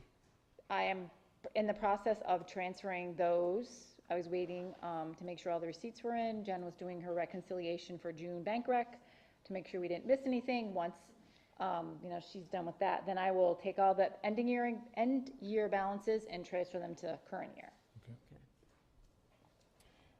Any So other hopefully questions by on? the end of the week I can do that. Okay, sorry. Any questions on this? No. So thanks to the department heads for staying within budget, we appreciate that. It's only September. But if you don't give encouragement now, Oh, no, but what I'm saying is you don't know, for instance, what might come up, what might happen, like the air conditioning breaking, you know, the heat, something happened with the heat. I mean, who knows what could happen, you so know? pretty much half empty that glass for you, right? That's the nature of being an accountant. I prefer to look at the positive side. Thanks to the department heads for doing a good job so far. They do a great job. You never know what could come up. Oh, absolutely. I mean, and Agreed. so that Yep, happens. we're already sitting on about a $1,300 or $1,400 estimate to do a repair to the heating system before the heating system starts, so. Okay. Next, new business, finance update and outlook. Town accountant, treasurer collector, assessor, and finance committee. Since you're up there, Vicki? Are you guys okay with that? Or you want to Yes, go first? please. Okay. Okay, so let me start with year end. Currently, I am reconciling receivables with the treasurer collector's office. And those are going pretty smoothly. There's a few accounts where we're off, and so it takes a little while. As much as you think $7.67 isn't a whole lot of money, it's a combination of a whole bunch of different things that are wrong on my end or their end. So it takes a little while to do that research. So we are progressing with that. And once those are completed, then I will be able to start doing my balance sheets for the Department of Revenue, which they have new balance sheets this year. They're trying to make everyone streamline in the same balance sheet. Previously, you know, I could push a button, so to speak, as long as I linked all the accounts correctly to do a combined balance sheet and send it to them, but not everyone has my same software around the state. So they've created a template for a spreadsheet that you have to enter into Excel, send it to them, so everyone, when they look at it, is kind of all the same. And they're not guessing at what they think you mean by this, but they can just analyze it and go across the board. So I'll work on those. There's quite a few of them that need to be completed for them in order for them to process free cash. And so we're working on the year-end piece at that point. I am working on end-of-year school report for the school department. Every year they have me fill out the indirect cost piece for Schedule 19. And I just am waiting for 1 or 2 more numbers for that to send that off to them, which they send in this huge report to the Department of Education. And then, so that's kind of where 18 is at the moment. Like I said, we're chugging along. You know, Jen was new. She came in, so she was trying to get caught up and do things at the same time. So we're working really well with her and her office to, you know, make sure we correct things the right way and not just say, oh, well, you're right or I'm right, and, you know, research everything. Like I said, it takes a little bit of time. I have booked the audit for January 16th of 2019. I did a little bit later this year to give Jen some more time to catch up to what schedules they might need ahead of time, because they always give us a list ahead of time of schedules that they might need. And since she's never done them before, I thought, you know, we could kind of go through them together, and, you know, I'll give her a little bit more time to get those done, because we want to try and get the audit done for March, because in our continuing disclosure, Moody's wants us to have it pretty much completed by the end of March. So the audit, speaking of the audit, last time I came and talked to you about this letter of intent, and that's all it is. It's not necessarily a binding contract. So in talking to Tanya, the woman who is the manager, you know, our lead auditor, the manager at Melanson and Heath, who wrote up this letter of intent, it's not a binding contract where if we signed it and sent it back to them in year 3 in 2020, we said, you know what, we don't want to use your services anymore, they'd be like, we're sorry that you hear that, but, you know, you can choose whoever you want. They don't actually bill us anything until they've done the work, which it states in this contract. But there is a price decrease, I think I mentioned last time, of for fiscal year 18, 19, and 20, which probably saves us about $6 grand. So I think it would behoove us to, you know, just go ahead and say, yeah, we want to do this for the next 3 years. $6 grand is kind of a lot of money at this point in time for the town. And that way we won't be, you know, if we do it year by year, we won't be obligated to pay $2,000 or $3,000 every year more, even though they're doing the same work, because we have, you know, this kind of letter of intent. So, you know, after speaking with her, that's, you know, what her interpretation of, what this letter of intent is. It's not necessarily a binding contract per se. So, that would be, you know, that would be my recommendation. So. What was the issue you raised last time, though, about one of the things that you wanted to make sure that was in the agreement? I know we didn't want to sign a 3-year agreement, bind us in there. Yeah.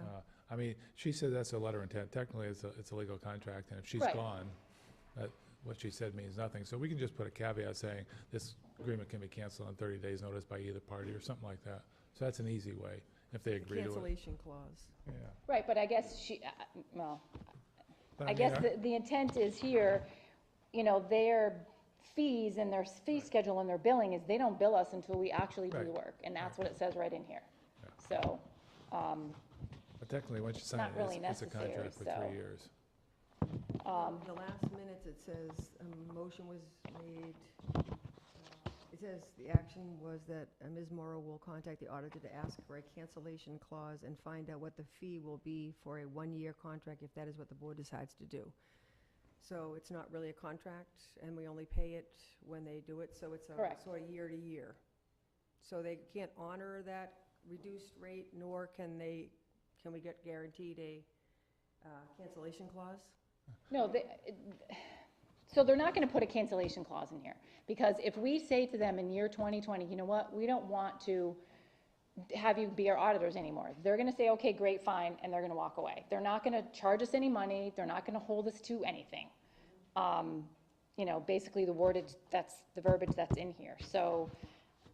Does it actually say that if we can walk away? I You might want a don't think it copy. says that. Well, I guess the thing is that in here, it states that our invoices for fees will only be rendered based on the work that we do. Right. So if they don't do any work, they're not gonna bill us anything. But But- what they could come back and say, we have a contract, you don't want us for the third year, you owe us for that money, or we want to do the work. I mean, that's a legal contract, and, you know, I see a couple hundred of those a year, and it's just an easy fix by putting some kind of caveat in there. Our intention is to go through for 3 years, but we understand that if we decide to get out of that, you will release us with, you know, proper notice or something. And I guess the question is, if we cancel early, if we don't do 3 years, let's say we do 2, Mm-hmm. would they go back and charge us No, then they're not gonna do that that. other rate No. that it would have been if we didn't? No, because this Okay, is kind of the letter, it's a letter of intent, I guess. It's not a full-fledged Okay. contract. You might see it differently, I guess I see it different than that, and they see it differently, so. So do we have time? Could we get a copy of that again and we can review it maybe next meeting? I'd like to read it, just. Yeah, I mean, again, we reviewed it, it's contract is saying, we're giving you this, you're doing that, it's for 3 years. You know, you got consideration, you got time frame, you got everything there, it's, But if we have the contract, we can all read it one more time. Matt hasn't seen it probably. Yep. And then you could put the little clause in there if you feel necessary when we come back. Okay, they are, I don't think, gonna put that clause in there. so, She didn't think it was necessary. right, so that tells you something. But you also just said that we're getting close to a $6,000 savings by committing to more than 1 year, right? That would be my estimation, correct. So it wouldn't hurt to formalize it then. All right, I'll see what they can do, but if they don't, then we'll just continue with And 1 year just tell them our and see what intention happens. is to honor it for 3 years, but if something comes up, budgetary-wise or something, we, Well, in here, it also says based on appropriations. Like, if we don't appropriate $22,000, then we can't pay them $22,000. We're not gonna appropriate 10, but it's based on appropriations also, so. But, all right, I'll, Vicky, can I I'll get go another back. copy of that again? Maybe give it to Ed and he can distribute it to the yeah, board. yeah. I'd just like to read it. I mean, I'd like to just breeze through it quick. yeah, I think I emailed it to you all, but I can send it out again. That way you Okay, yeah, have it. send that out again. It'll be, Email. I'll Yep. take a look at it. Okay. I think that's all I got. Any questions for? Nope. Thank you, Vicki, appreciate it. Welcome. Now we have our new treasurer collector, who is happy to be here with us tonight, right? You're doing a great job. Oh, thank you. Hi, Jennifer Day, Treasurer Collector. So let's see. All right, so in our office right now, we just prepared and mailed the fiscal year 19 quarter 1 water bills last week. I also mailed out the first tax title letters for fiscal year 18 real estate taxes. So that's just the first, well, it's actually the second letter, but it's more official than the first one as to collecting the past due. I wanted to let you know also that last week we collected about $6,700 in personal property taxes that went back to fiscal year 16 by implementing the town's bylaw, which gives us the right to deny or revoke permits. So that was helpful. Let me ask you on that one, because we're considering now taking that time frame and going from 12 months to a lesser Yeah. amount. So this was somebody over 12 months, apparently, under the Yes, old law. yes. Okay, so was that for billing or, I don't want to know who it is, but, It was they just wanted an electrical permit. It was a business and so we caught him on so an it's electrical personal, permit. yeah, yeah. Was that $6,000 plus from one vendor? It was $6,700 from one vendor, yes. Wow, Yeah, so that was Good. good. It was personal property tax. Personal property, yeah. good. Also, the property on 6 Coleman Road transferred on Friday, 9/14. So the town received a check in the amount of $120,113.69 for the taxes, interest, and costs.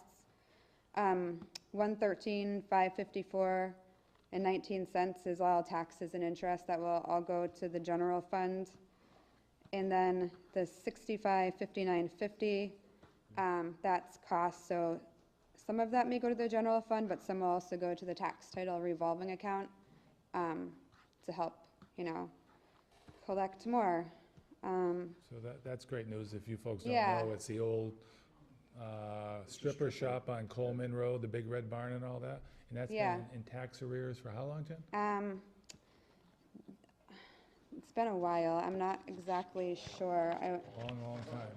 definitely, We're starting yeah, to it's like exceed way the back. value of the building. I didn't look at the exact date there, but yeah, it's been, Yeah, so that's, Long that's great time. news. We got 120, 130,000, whatever number it was.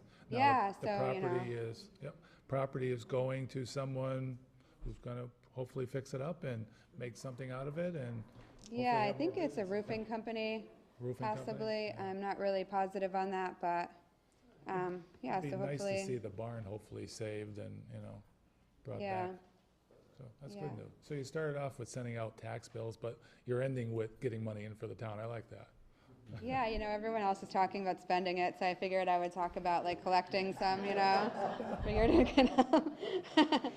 I don't know. And then also I just have that, I'm working hard with Vicky on fiscal year 18 reconciliation. I try to come in a lot on Fridays to get it done when it's quiet here because it can be, hard during the week when we're busy in the office. So I've been doing that, and Vicky's been a great help. She's been here, so I can always go to her with questions, so that's good. And then, I don't know, that's all I have. Do you have any questions? Anything we can do for you, or it sounds like Vicky's working, is Vicky still here? Is she gone? She's gone. She's gone, Today? she's working with you a lot? I'm sure Ed's working with you. Oh, Anything we can do for you, or not that I can think of on the top of my head, but if there is, let us if know. there is, I could let you know, yeah. So, You enjoying the position? yeah, I am, Are you? Good. yeah. No, I Yes. do, I enjoy it. It's Going It's been after good. back taxes nice and all being that back stuff in on- Southampton, Yeah. so I'm happy to be back. Good. Yeah, Any questions for Jen? Oh, thank you, Jim. thank you, Thank thank you. you. Thank you. Good Okay, news. all right, Yes. we'll try. It's great news. The assessors, there you go. How are you? Hi. Martha Lamy, Principal Assessor. I wasn't really sure exactly what you wanted to know, but currently I'm working on our statutory exemptions for fiscal 19 for those who qualify for veterans, senior, or blind exemptions. We don't get very many new applicants at this time, so anybody who fills out their applications now and qualify, they will see it on their tax bill. They have until April 1st to get them in after the tax bills, and at that point, I think we get more new applicants because they get their tax bill and they want to know, how can I save money on my taxes? So we get a few more new ones at that point. I am also working on our FY20 chapter land applications for forestry, agriculture, and horticulture, and recreation. Those are due October 1st for anybody who's watching.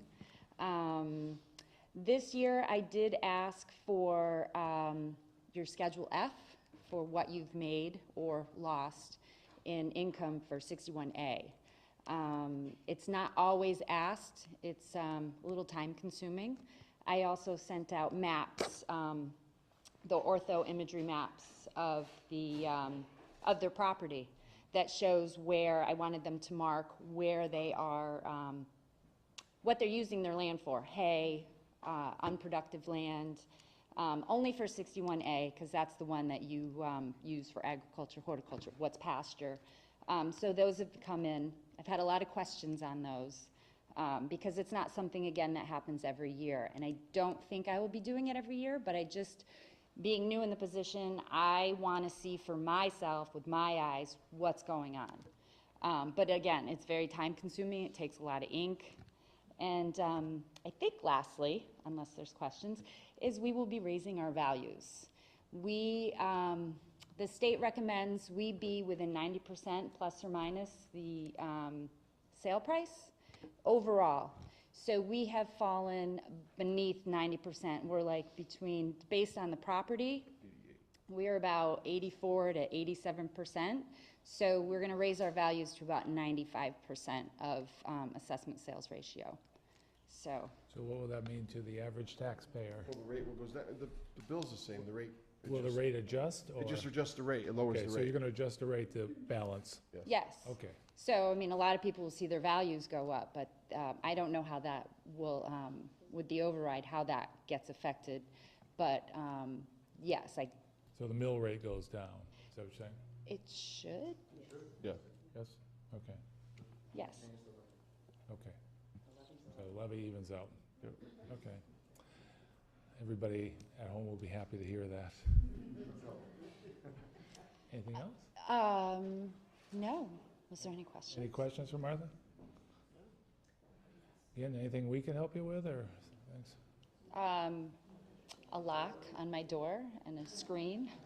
That would I'm be- just kidding. No, I think I just have to say that I think one of my favorite parts of the job is meeting with the public. I really enjoy when they come in, whether they're, debating, they don't have a car and they don't have the paperwork they need. I do really enjoy the public, and I do really enjoy. I'm not a Southampton person, but I really like working in the town. So I really thank everybody Good. for making it such a pleasurable Good to have place. you here.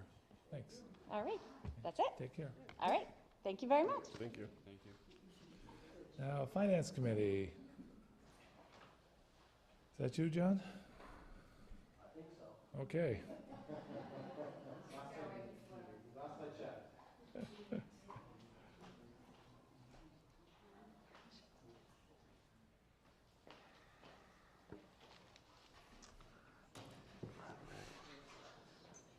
John Labrie, Finance Chair. Congratulations, Matt. Thank you. Nice to be working with you. I'm new, just like you, Yep. so. We have a lot to learn. There's really not a whole lot going on at this point. As you know, John, being spending so much time on the Finance Committee, it's it's not budget season yet, but soon enough it will be. Just to let you know, there's 4 active members on the committee right now. 3 of which are here, myself, I am the chair. Sharon Solikowski is the vice chair, and she also is the Hampshire Regional School Committee liaison for us. Let me step back a little bit. I'm also the finance seat on the CPC committee as well. And then there's Jessica Soares. She's the clerk, and she is the liaison for the Policies Procedure Board as well. As far as the North School Committee liaison goes, it's going to be something that we kind of float around with and see what happens. The 4th member is Claudia Lucas. She is not here tonight, but she is active. Basically, like I said, we haven't had a whole lot to do at this point. We've been keeping up on top of things with the PCFs and the PCFs and the PRFs, trying to work with everybody. It seems like the last few times we get them in just in time for you guys to take care of things, and I heard things from Randall, like he's just happy to get things turned over fairly quick from department heads. They like the quick response. So we're going to try and keep doing that to the best we can. Couple things I'd like to point out is tonight we did vote on the Municipal Modernization Act of 2016. That is what we was just spoken about, reducing the time that a person can be delinquent from 12 months to 6 months. So we do recommend that the Policies Procedure Board or whoever changes the bylaws or enacts the bylaws, we do recommend that. So we think it's a good thing. It's working already at 12 months. Just think how much better it could work at 6 months. But it also gives 6 months gives enough time for somebody that is in unforeseen constraints or whatever to possibly dig themselves out of a position that they didn't expect to be in. So, and lastly, I just would like to ask for your help, I guess, just maybe nudging the department heads a little bit as the fiscal season comes along to get their budgets in earlier, sooner than later. It gives us time, gives everybody time really to get their time to get a grasp on this and make changes and alterations of whatever, and negotiate, work things out, instead of trying to rush things through last minute. And Sharon is our only incumbent member on the board, so we do rely on her quite a bit to point us in the right direction. Vicky's been very helpful in getting information that we need. So, you want to speak? Excuse me? Yeah, sure, go ahead. Go ahead. Sure. Just introduce yourself.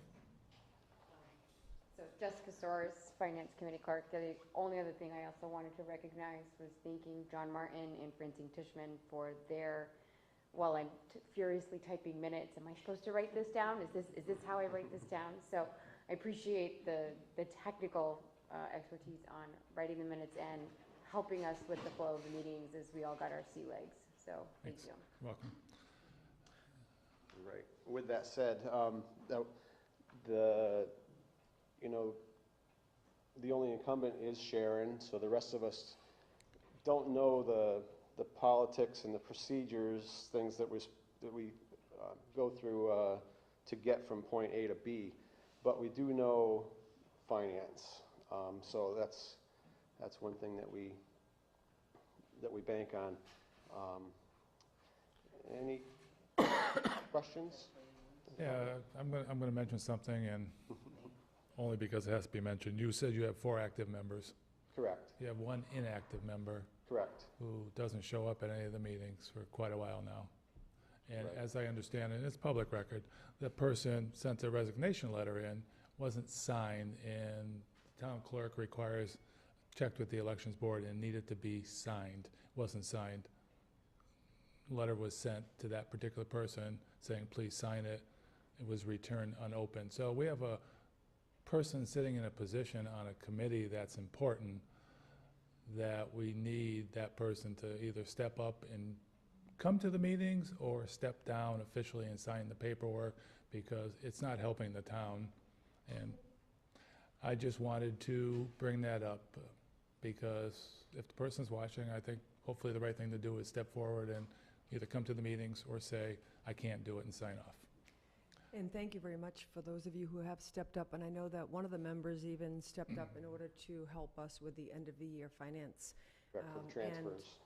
Right, Claudia. And so I don't know her interest in continuing on it. So, I mean, I appreciate all the work you're doing in stepping forward, all being fairly new, doing that. And I second what John says also.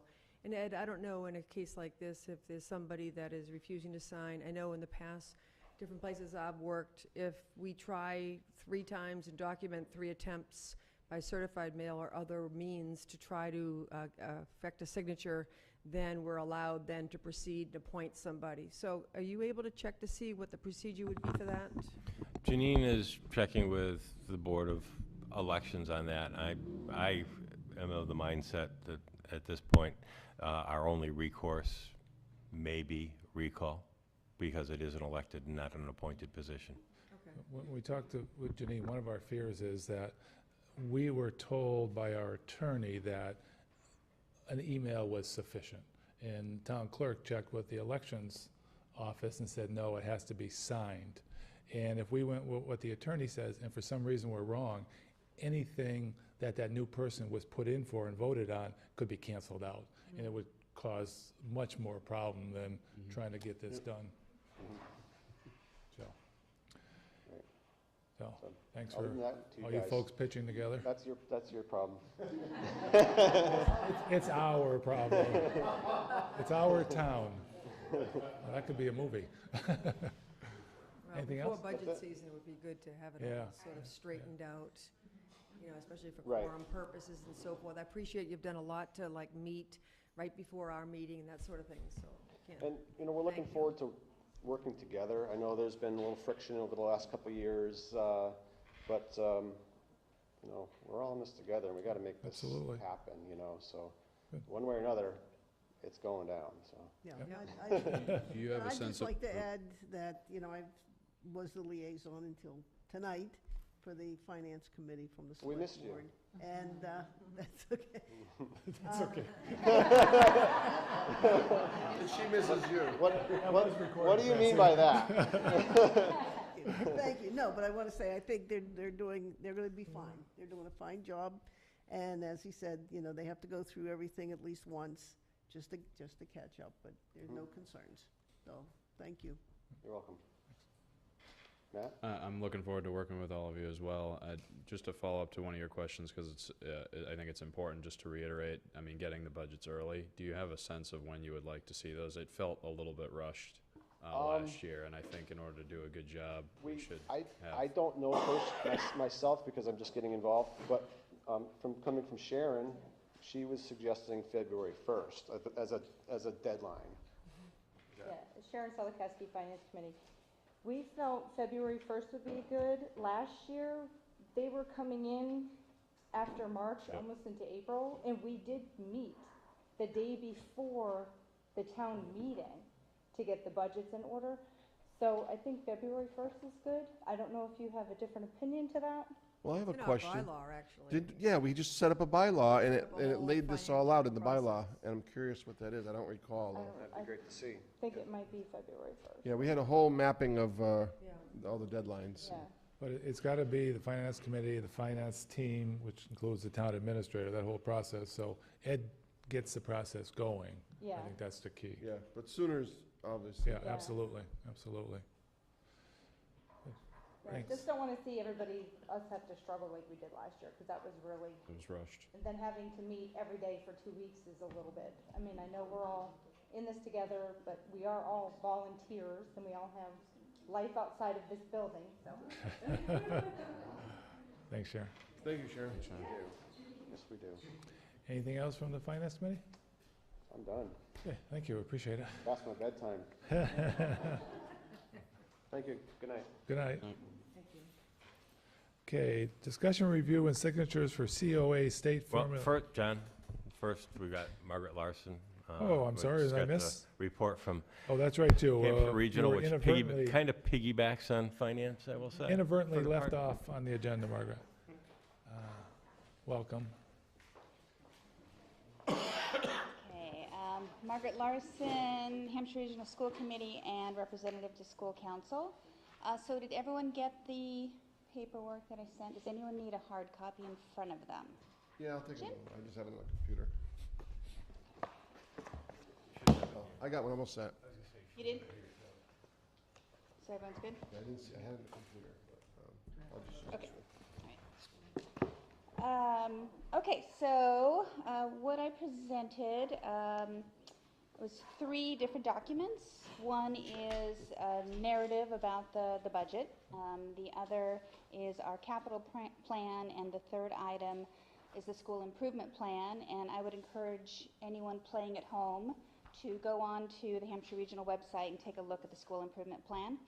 The reason I included that is that it sets our priorities, and it also determines often additional items we might be requesting in the upcoming budget year. For example, we noticed that a number of students were experiencing severe anxiety issues, and so that made it into the school improvement plan to see how we could work with these students, and were we really dealing with the whole child and not just the academic child. And what came out of that was the need to invest further in the transition intervention plan TIPS, which helps students retransition into school after a period of being out for anxiety, suicide attempt, and some of the things that we deal with at the high school level. So that was one of the requests that we had last year in the budget, that we wanted to add an additional adjustment counselor who could then help with that.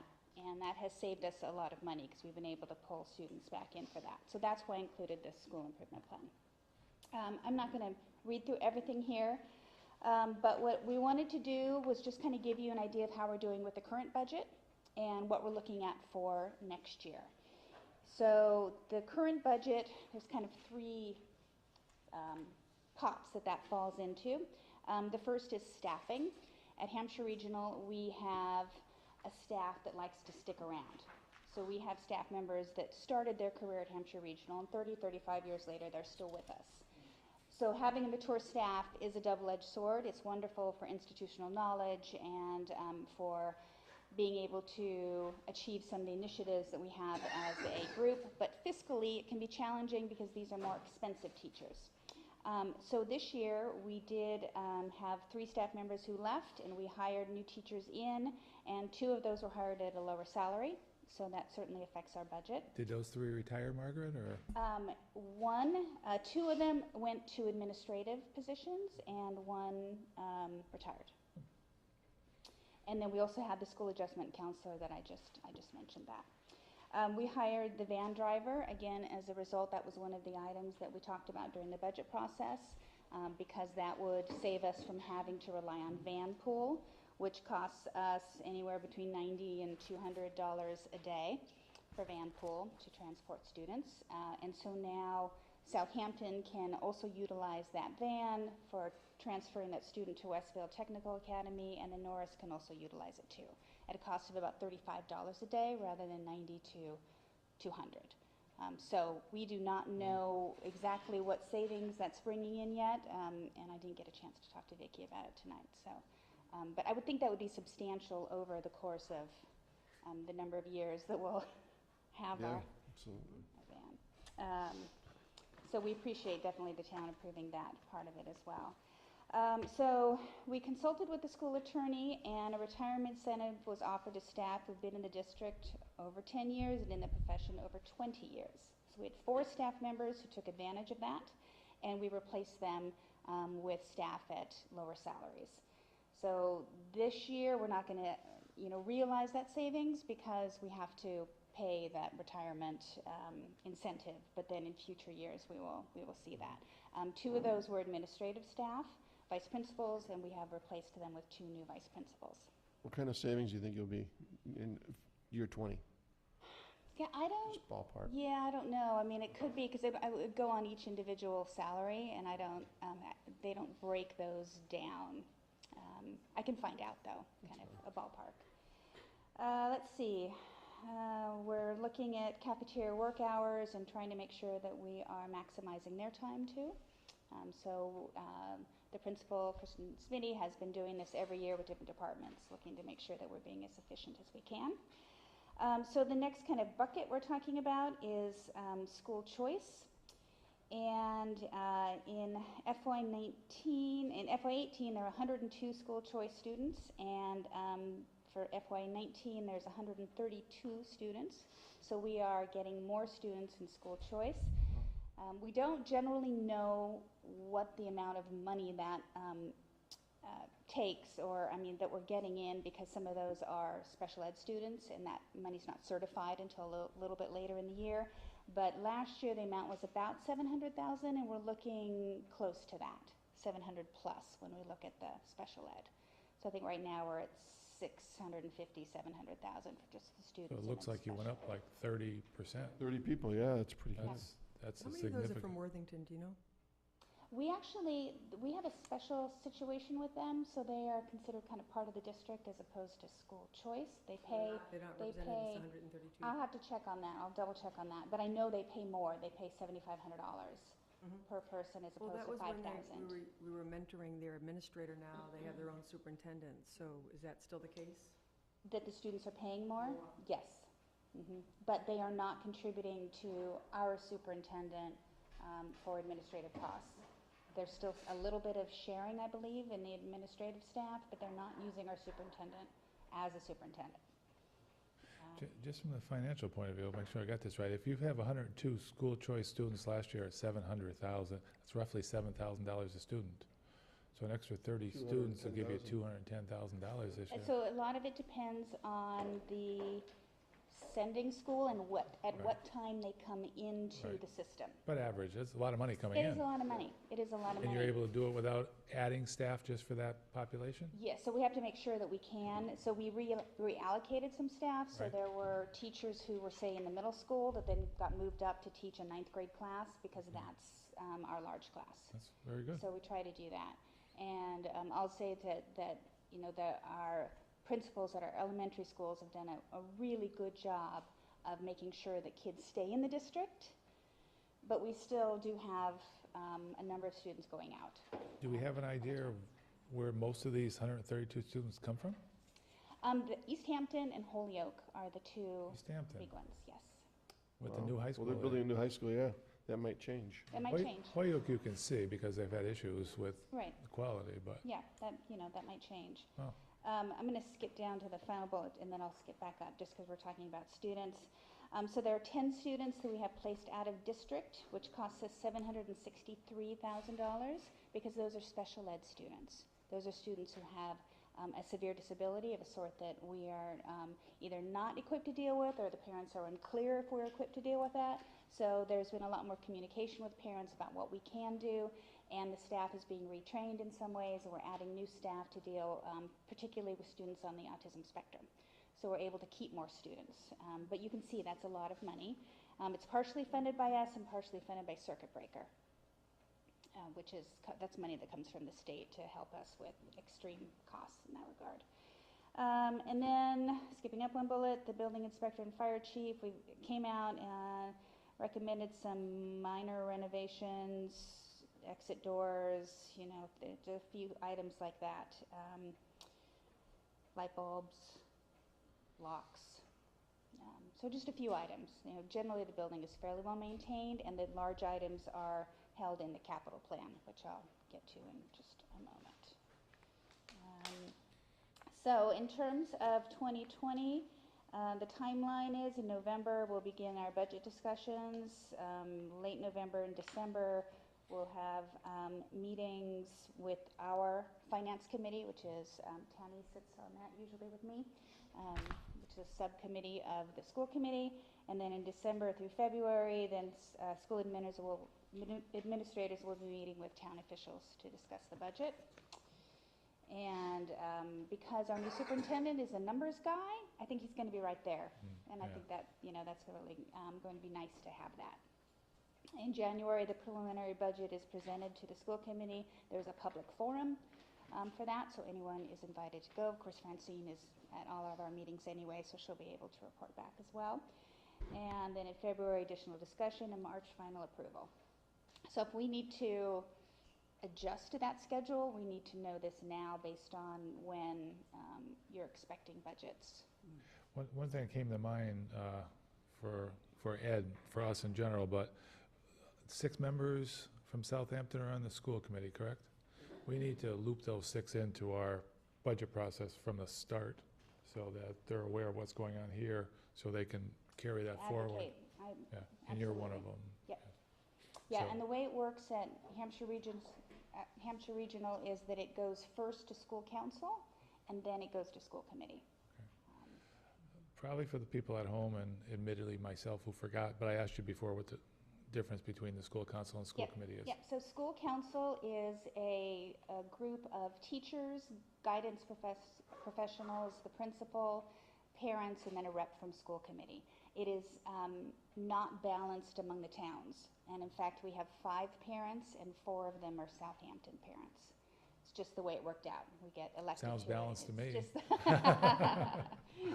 And so our job is to do the school improvement plan. We're the first line of looking at the budget as well as the capital plan. Okay. And so then we make recommendations, and we go back and forth, and then that eventually goes to school committee. So we are not an approving body, we're a forwarding body.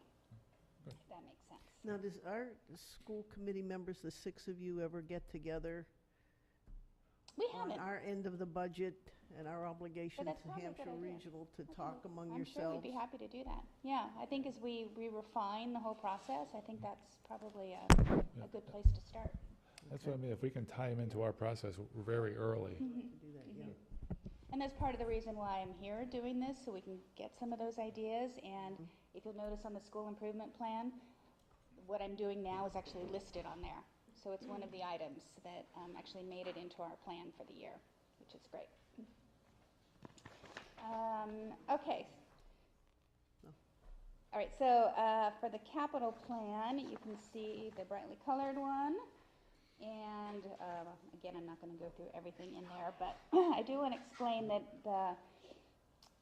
items on these, Police and on this fire. plan are budgeted using our E&D, which is Excess and Deficiency Fund. It's the regional schools version of free cash.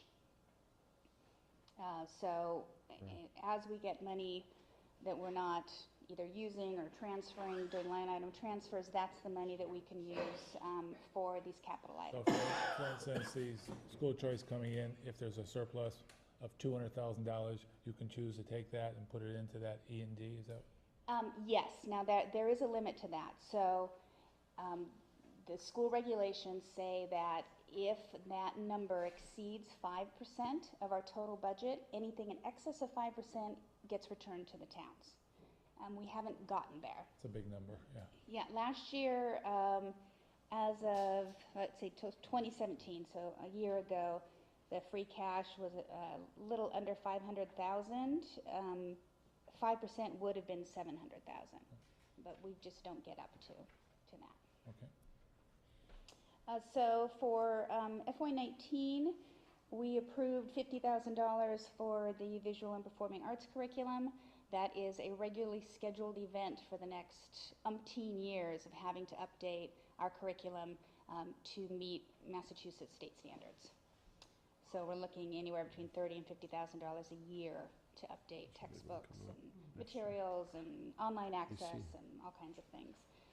We weren't able to fund, based on the budget situation here, technology upgrades, safety upgrades, and a resurfacing of the grounds. So those will have to be assigned in ensuing years. Those are the green? The safety upgrades, that is a big topic of conversation. That is to provide a better entrance into the school so that we are maintaining the safety of our students. It's something that's been recommended by the Massachusetts Safety Board. I can't remember their name, I'm sorry, but they came out in emergency preparation, the fire, police, they all came out and made recommendations to us. We just are trying to get someone to give us a decent bid on that and decide what we want to do. Can I ask you a question while you're talking about course. safety? And Sure. do any of the communities that are involved with Hampshire Regional consider Hampshire Regional School a safety shelter? Oh, that is an Curious. excellent question. I don't know. If there was one, it would be West Hampton, I would imagine, but I don't know just that curious. they do. I'll find that out. Tammy, do you know? I take it has a backup generator there, I believe, don't they? I believe so. Yeah, okay, just a question.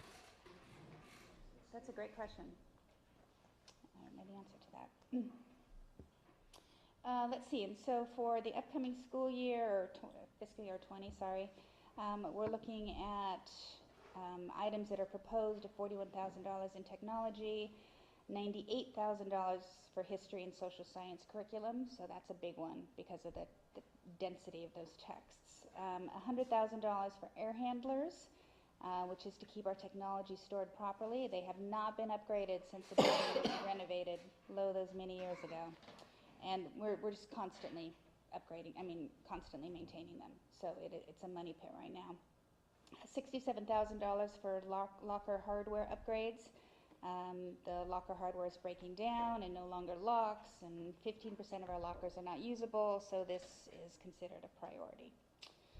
And then $5,000 for van maintenance, which could possibly be covered with those transportation funds that we're getting from the town. Do you have any questions? That was great, that was a really good update. So if you think of something, feel free to shoot me an email. You all have my email now, so I'll ask questions and I'll see what, if we can incorporate more information, and I'll get some answers to your other questions too. Yeah, and the Agreed. forward thinking in this plan, you have it years out, so Yeah. on your capital plan, and certainly. And that's really the doing of Principal Smitty. There just really wasn't that much before she came on board. And so she's really started from scratch with the school improvement plan and the capital plan.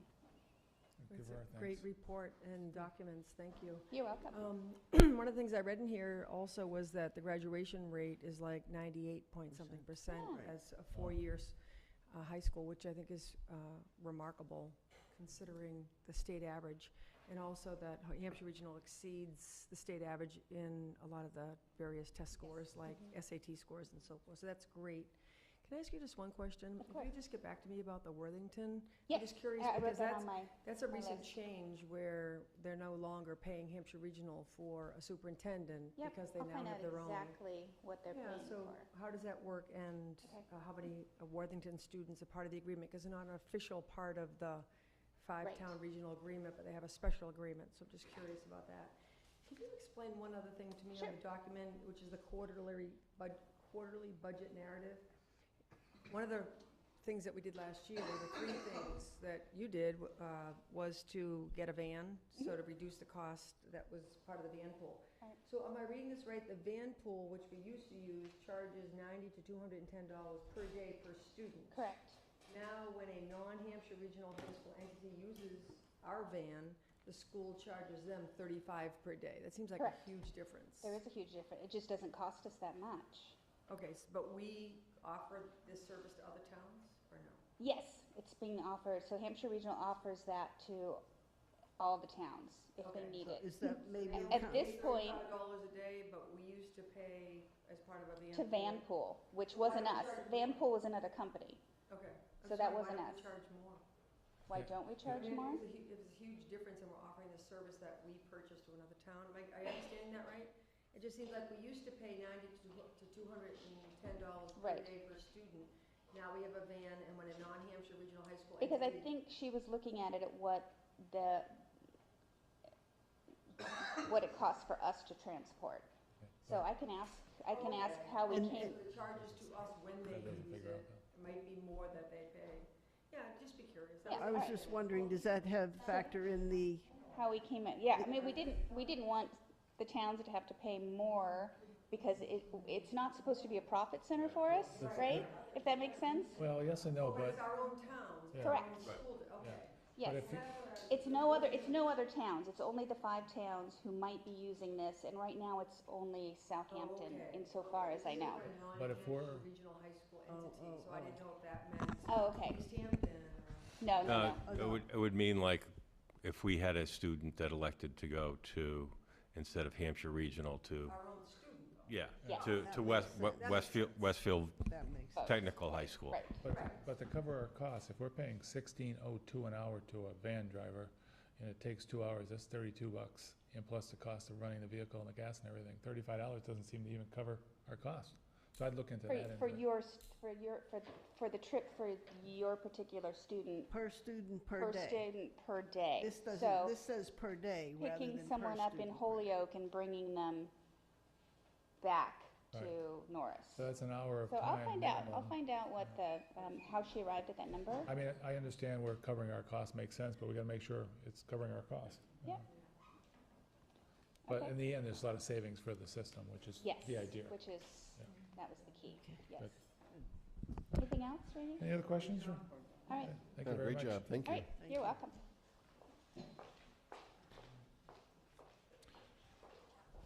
Okay, I think we're back on, well, we did board and committee reports discussion. Discussion, review, and signatures for COA State Formula Grant for fiscal year 2019. Ed? No? Joan Linehan, Council on Aging Director. Joan. I guess there was sent out in your package, the formula grant. There is a modification. First of all, we don't need signatures tonight. This particular grant is presented, every city gets a formula, which is $12 per senior per the 2010 federal census. So there isn't, the only initials is the preparer, which would be my own. And after I review it tonight, we'll tweak it and we'll send it out tomorrow with job descriptions. You say per senior, what's the age that they consider a senior? Excuse me? 60 plus. 60 plus, okay. So the first side of the grant is just personnel, and we've added $2,500 for programming and instructors. So we're hoping to develop more programs, senior theater, maybe some languages. more Tai Chi. We're exploring pickleball, which I don't know if you're familiar with, but you'll be hearing that a lot more. I just remembered that I should thank the committee who helped us with the walk, and Renee Groden and Francine Tishman, Janet Kane, and Margaret Lawson, and Liz Plouffe, who is exploring pickleball. And Westfield has it, and it's the biggest sport in all age groups in Florida. It's just going in leaps and bounds, and we'd like to see that in Southampton in the future. Are you going to explain what pickleball is? So Is it pickleball is or a pickleball? version of, it's a combination of tennis and ping pong. It's a court that's like a badminton court, and it's a paddle and a wiffle ball. And it's, actually, we're going to hopefully do some field trips to Westfield to learn about it. I've played it. It's fairly easy. It's done with partners. I guess they do have singles too, but it's like a giant ping pong game, and it's very good for, it's not as much running as tennis, and so the ball is a lot slower, so it's very good exercise. Cool. The second side of the form talks about other things that we might spend. There's things like dues that we have to pay annually, and volunteer recognition, conferences, and we are, again, we have a couple pieces of equipment in the Council on Aging that have to be maintained, exercise equipment. But it's pretty self-explanatory. We stopped sending out the newsletter monthly because it was $500 to $600 a month, and it was really over our budget. Friends did help us out last year to send it out. We decided we would send it out at least once a year to get people involved, but it's available at the center. If people pay $5, we do send it to their home. It's available online. We can email the newsletters so they know what's going on. Yeah, I don't know who's been doing newsletters the last 6-8 months or so, but they've been great. I mean, Thank you. it just, have you been doing them? Yes. It's just the content and the way they're laid out are, I think, grab you and they're interesting. Thank you. You're welcome. I'm trying. Thank you. Does anybody have any questions for me? Any questions? Shortest speaker of the night. Thank you very much. Thank you. Have a good evening. Thanks, John. Thank you. Appreciate it. Okay, any other necessary business that can await the October 2nd regular select board meeting? And I know we had a couple things, Ed, and I'm forgetting off the top of my head. We've actually gotten, you might want to move it forward since he's still here, under other documents requiring signatures. Now we've got the chairman to sign the SRF loan application for the water department, and Matt's still here with that. Okay, let's move it information forward. Hey, Matt. Good evening, Matt Christie, Chairman of the Water Commission. I'm looking for the board to give the authority to the chairman to sign at a future date this application. We don't have it completed yet tonight. So some background, the application is for a DEP loan to build the emergency, or not the emergency, build the backup supply pump station that we're planning to build to connect our system with East Hampton so that we have a permanent secondary source of supply. We've received, we're on the list to get this SRF loan, which is a low interest loan from the state via the feds. And that application is due October 15th. That application includes the paperwork, which is what ultimately the chairman of the board will sign off on. It could even be delegated to Ed or even myself with the board's approval, but at some point the select board has to sign off on it. It includes the plans and specs, the easement document that we are nearly completed with the private landowner, and a couple other miscellaneous details. So what I'm asking the board is to, when the document is prepared, be prepared to sign it. The loan will be paid by the water department. It's not something that, well, everything comes to the town. It's all paid by the citizens, anyway, yes. the ratepayers, this loan program has been built into our new rate structure. So going forward, that is, we've already sort of pre-planned how we're gonna pay for the loan. What's the total amount of the loan, Matt? The total amount of this loan is $1.2 million. That's the high estimate, and that includes the pump station as well as rehabilitating the current pump and wet end that we have in our one and only source off of Glendale Road. So basically, we're providing a secondary source. Once that gets up and running, then we'll go and rehab the current well we have, so it'll go back to its original design capacity. So really, we're sort of, it's not a 2-for-1, but we're getting that secondary supply, and we're improving the current supply that we have from a reliability standpoint. The second project is really a mechanics project. We're just replacing the equipment that's been in the ground for 20 years, I think. I have a question. So this is a backup supply for Southampton. Correct. Do we offer backup to East Hampton if they need it? Is it a two-way agreement, or is it just for us? I'm just curious. It's primarily designed to serve Southampton. Currently, we have a capacity restriction that we're up against.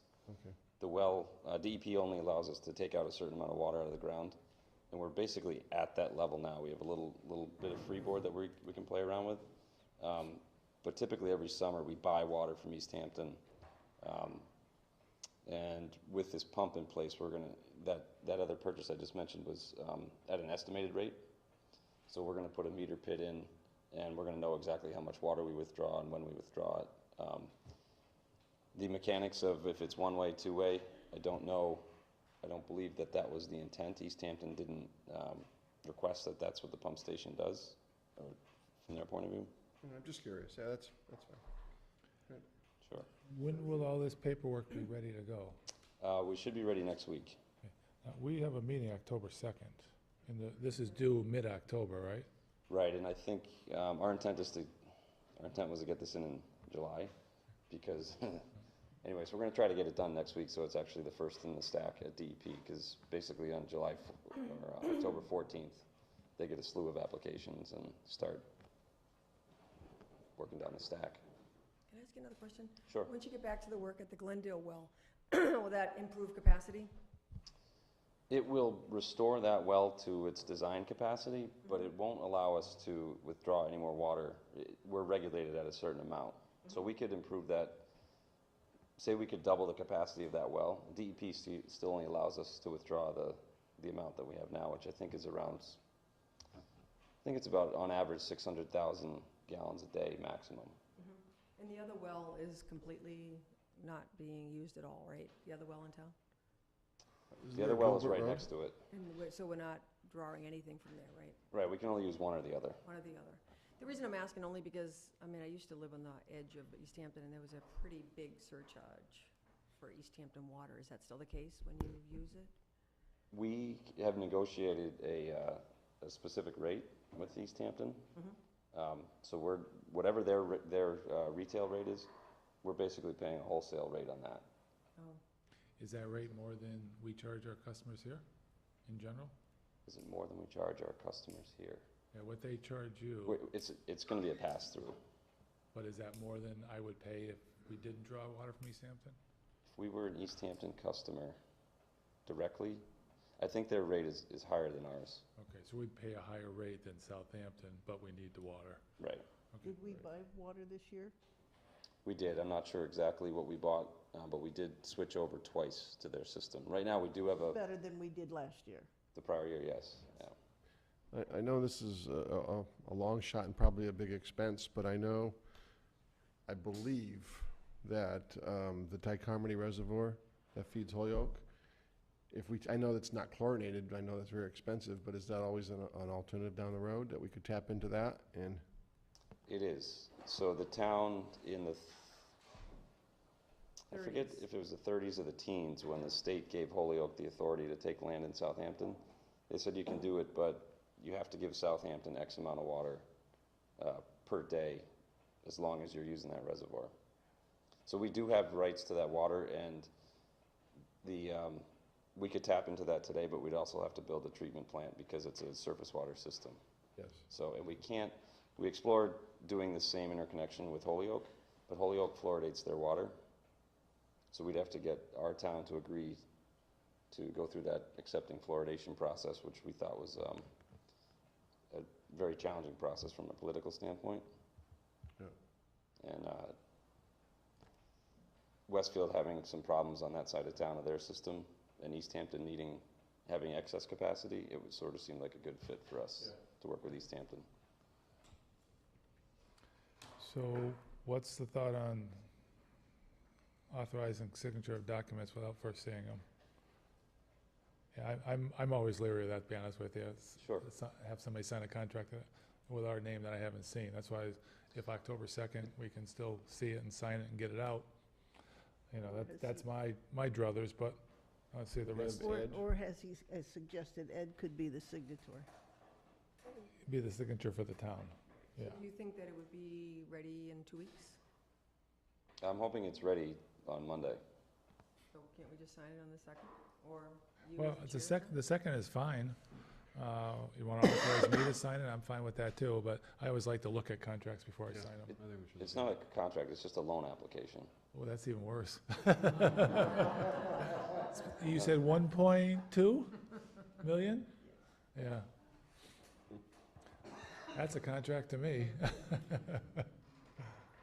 Would you want to be authorized when I it's would ready? be fine, I'd go over the contract, I can meet. Okay.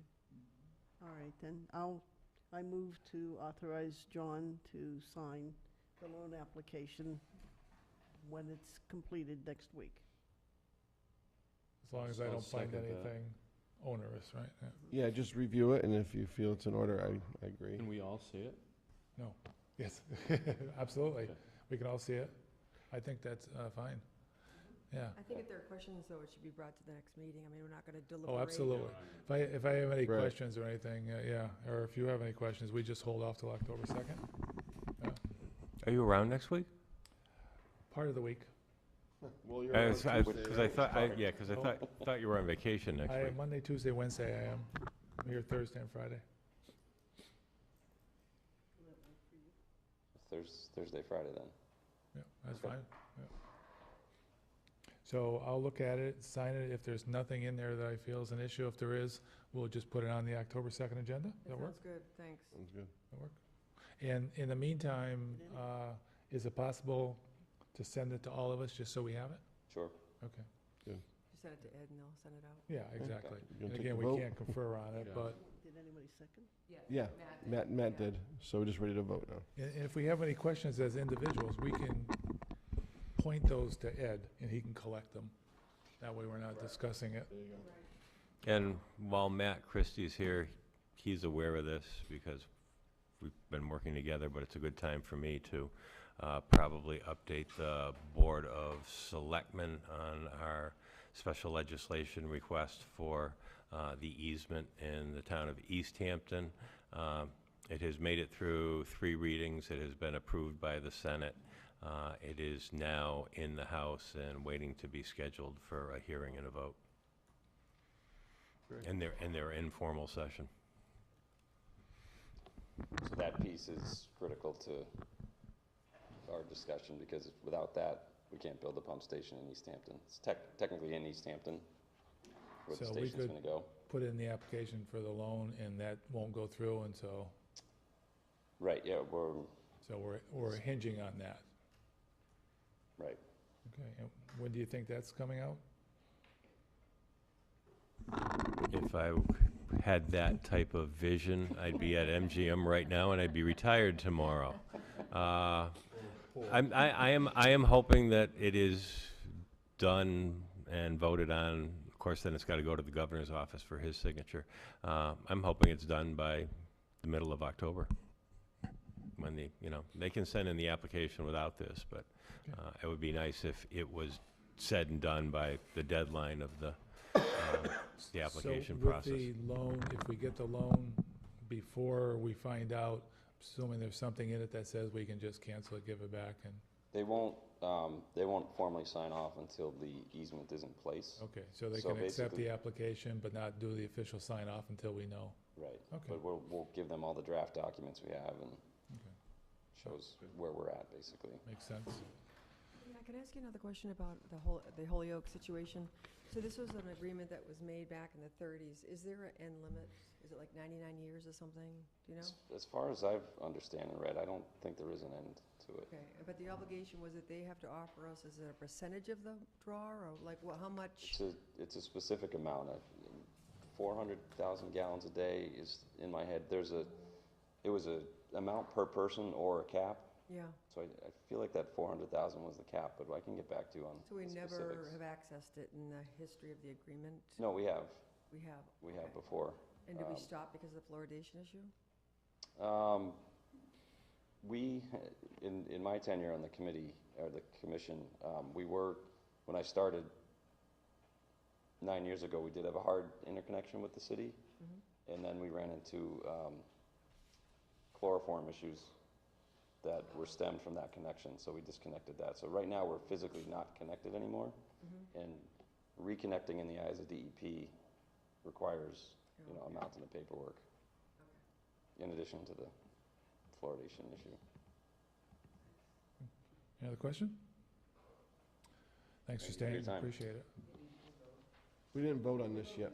You didn't vote. No vote, so we're just in discussion? Yeah, Okay, to get you all in to say. favor? Aye. Aye. Opposed? Thanks for the reminder. Okay, back to any other necessary business that can't wait. I'm going to put something in there, and it came up with, Rini, it was your thought about we need to do an evaluation on the town administrator. It's getting to be coming up to a year. It's actually been 8 months. So I asked Ed to get us a little background, and he talked to Art on the PQB, and Art sent him a couple samples of evaluations, and he just sent it to me at 5:15 today, so I just opened it a little while ago. So I'm going to send it around to you folks, take a look at them, and if we can agree to one of them, we can, with Ed, we can use that one, and then we'll start the Ed self-evaluation process and go through the process. So by the time we get to the annual review, it'll all be formalized. That sound reasonable? Okay, great. Anything else that can't wait till October 2nd? Okay. Now, PCFs, personal change forms. We were at the Finance Committee earlier, and we have a couple that were brought down. So I'm going to read them for you. One is Roger Ball Sr., retired, resignation, separation, but he's retiring from the Highway Department. The other is Cassandra LePetri, firefighter EMT. She's completed her Mass Fire Academy Firefighter 1 and 2 training and has achieved her National Firefighter 1 and 2 certification. So congratulations to her. This is same person. One was part-time and the other was emergency. Yeah, one's on call, yeah. And then part-time police officer, James Murphy. He's going from auxiliary to part-time officer. He's completed his field training and passed the exam. It's a change in salary because as an auxiliary, he wasn't paid, so he's going to $18 an hour. And these part-timers only get used when needed, and the chief manages the budget, so there's no effect on the budget from that point of view. And so we have a part-time and we have an emergency. And the only issue with one of them was the emergency one for, let me just get it straight, for James Murphy. PQB chair forgot to sign off, but while we were at the Finance Committee meeting, Ed confirmed with Art that he indeed meant to sign it. So this motion will be pending Art signing this particular one. It's just an emergency anyways. So can we have a motion to accept these as read? So moved. Second. Any discussion? All in favor? Aye. Aye. And Ed, this might be a good time for you to bring up your thought on these PCFs, because as you saw, we had a couple emergency, we had some temporary, and when we get an emergency, we get a part-time or a full-time right after it. So there's multiple forms, multiple listings. So Ed had a good idea. So you just want to go over that, Ed? Certainly, and I deal with a lot of them and have to put all of them on agendas and transfer them over. One of the things that has confounded me on some of these is it's a ton of paperwork to move around, and yes, I recognize there are cases where, in fact, I believe Mr. Kemp just had one where you might hire just someone under an emergency, but 98% of what we do, it seems that the hire, whether it's a part-time, on-call, whatever, there's an emergency and that for it. So I talked to Art, being the chair of the PPPB, and asked him if anyone had ever thought about amending the form in such a way that you could actually check emergency and part-time, or emergency and temporary, or emergency and what, if it was actually going to be both those cases, so you'd only have one form in that case instead of two, which means one signature instead of two, one listing on an agenda instead of two. It seems like it would be a whole lot more efficient. Art was amendable to trying that, so I'm going to try to work on amending these forms in that way, unless you have any objections to great. that. Yep. Yep, I was noticing that at the meeting the other night, too. Yep, sounds good.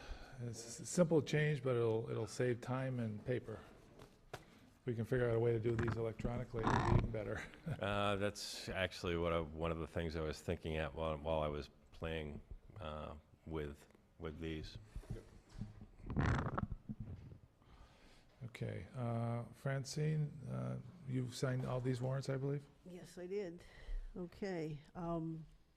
Warrant number W19-3V for a refund of $396.42. So that's money coming in.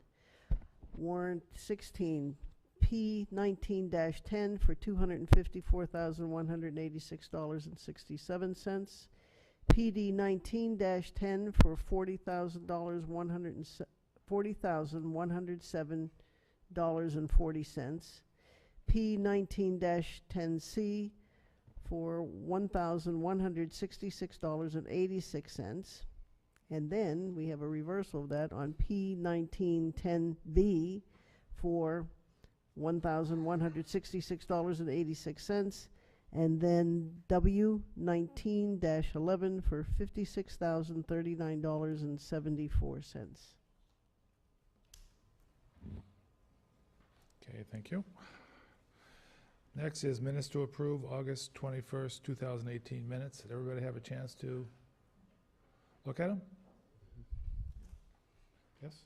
Yep. Okay, if there's no changes, can we have a motion to accept as written?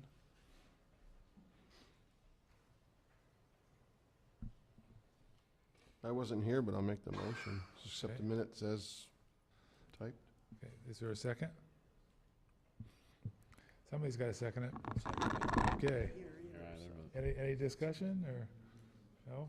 Okay, all in, Just a reminder, I mean, there's no change in it, but one of the things that was recommended was that Ed will add old business, any of the TA, to his report, any of the pending things like generator, green communities, town hall doors, zip to roof, all that. So if you could just do that, that would be great. So we keep them on the radar. Oh, this one, that one's got broken. that? Yeah, I got half of them. Okay. Yeah, you got most of them. If I was a Major League Baseball player, I'd be making millions. You would. And Mr. Chairman, because I have it here for a signature, I do remember, your memory's better than mine, there is one other item we should have dealt with any other business. Okay, so we can go back to that. Okay. Let's finish the yep. minutes. All in favor? Aye. Opposed? Okay, unanimous? Yes, sir. What do you have, Ed? We have received another one of the disability applications for a town employee. and it covers this payroll period, so it should be dealt with at this meeting. Well, and in generality, so I don't break any HIPAA laws or requirements, we have an employee that has worked for the town for 5 years, is eligible for the town short-term disability policy, meets all the requirements, has the notification from the doctor that he is out of work due to a medical condition. So, as you know, by the bylaws, this needs to be approved by the Board of Selectmen. It does meet all the requirements. It would be my recommendation that the board approve this and allow the chair to sign it. Yeah, I reviewed the paperwork myself, and it's pretty clear that it's legitimate. I'll make a motion to approve it. Okay, any discussion on it? All in favor? Aye. Uh, Opposed? Could I clarify one other thing that came up when the assessor was talking? Came up a couple times tonight, the issue about whether or not we, with the Municipal Modernization Act, if we were going to, it made it sound like we have not yet approved it going from 12 months to 6 months, but we did already, did we not? Well, basically what the board asked me to do, and I started the banter or discussion on this because it had come up a couple of times, and I knew we had the ability to change it. The board had said that, yes, they were amendable to changing it. You would come up with what you thought was fair and equitable of changing the greater than 12 months to greater than 6 months, and asked me to go back and discuss it with the finance team. Okay. So we had done that. The last, both our town accountant, collector treasurer, and our principal assessor are agreeable and think it's a good idea to start the process to go to the 6 month instead of the 12-month. The last board I had the discussion with, and I had a discussion with them tonight, was the Finance Committee. They also think it's a good idea. My intent was to bring that back to you, and some of them reported on that tonight. So the next step would be to make a recommendation to the Bylaw Review Committee and do that, and then the next step would be to put it in the form to go on a town meeting warrant for a town meeting vote. Okay, thank you. You're welcome. Okay, calendar and announcements, October 2nd, 16th, and 30th are our next meetings. Open time for the public. Do we have any public that would like to say something? Okay. No public. So we're going to go into, I'll make sure I haven't missed anything, but anybody see anything I missed before we go to executive session? No? No. Okay. We're going to go into executive session, 5 executive sessions, and we will not be coming out into open session. So Mass General Law, Chapter 30A, Section 21A, Number 3, discuss strategy of respective collective bargaining or litigation. If an open meeting may have a detrimental effect on the bargaining or litigating position of the public body, and the chair so declares.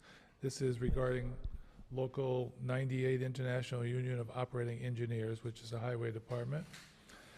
Second session under the same law, this is to discuss the East Street Bridge. Third session, same law, same section, to discuss Menard versus the town of Southampton and Eversource. Next one, same Mass General Law and section, to discuss College Highway, the former Wayne property. And the last is again under the same Mass General Law, but it's under Section 21A, Number 7, for approval of executive session minutes of August 21st, 2018. You have a motion to go in executive session? So moved. Second? Second. Roll call vote, please. Roden, aye. Roland, aye. Tishman, aye. Martin, aye. Okay. We're going to take a quick 5-minute break.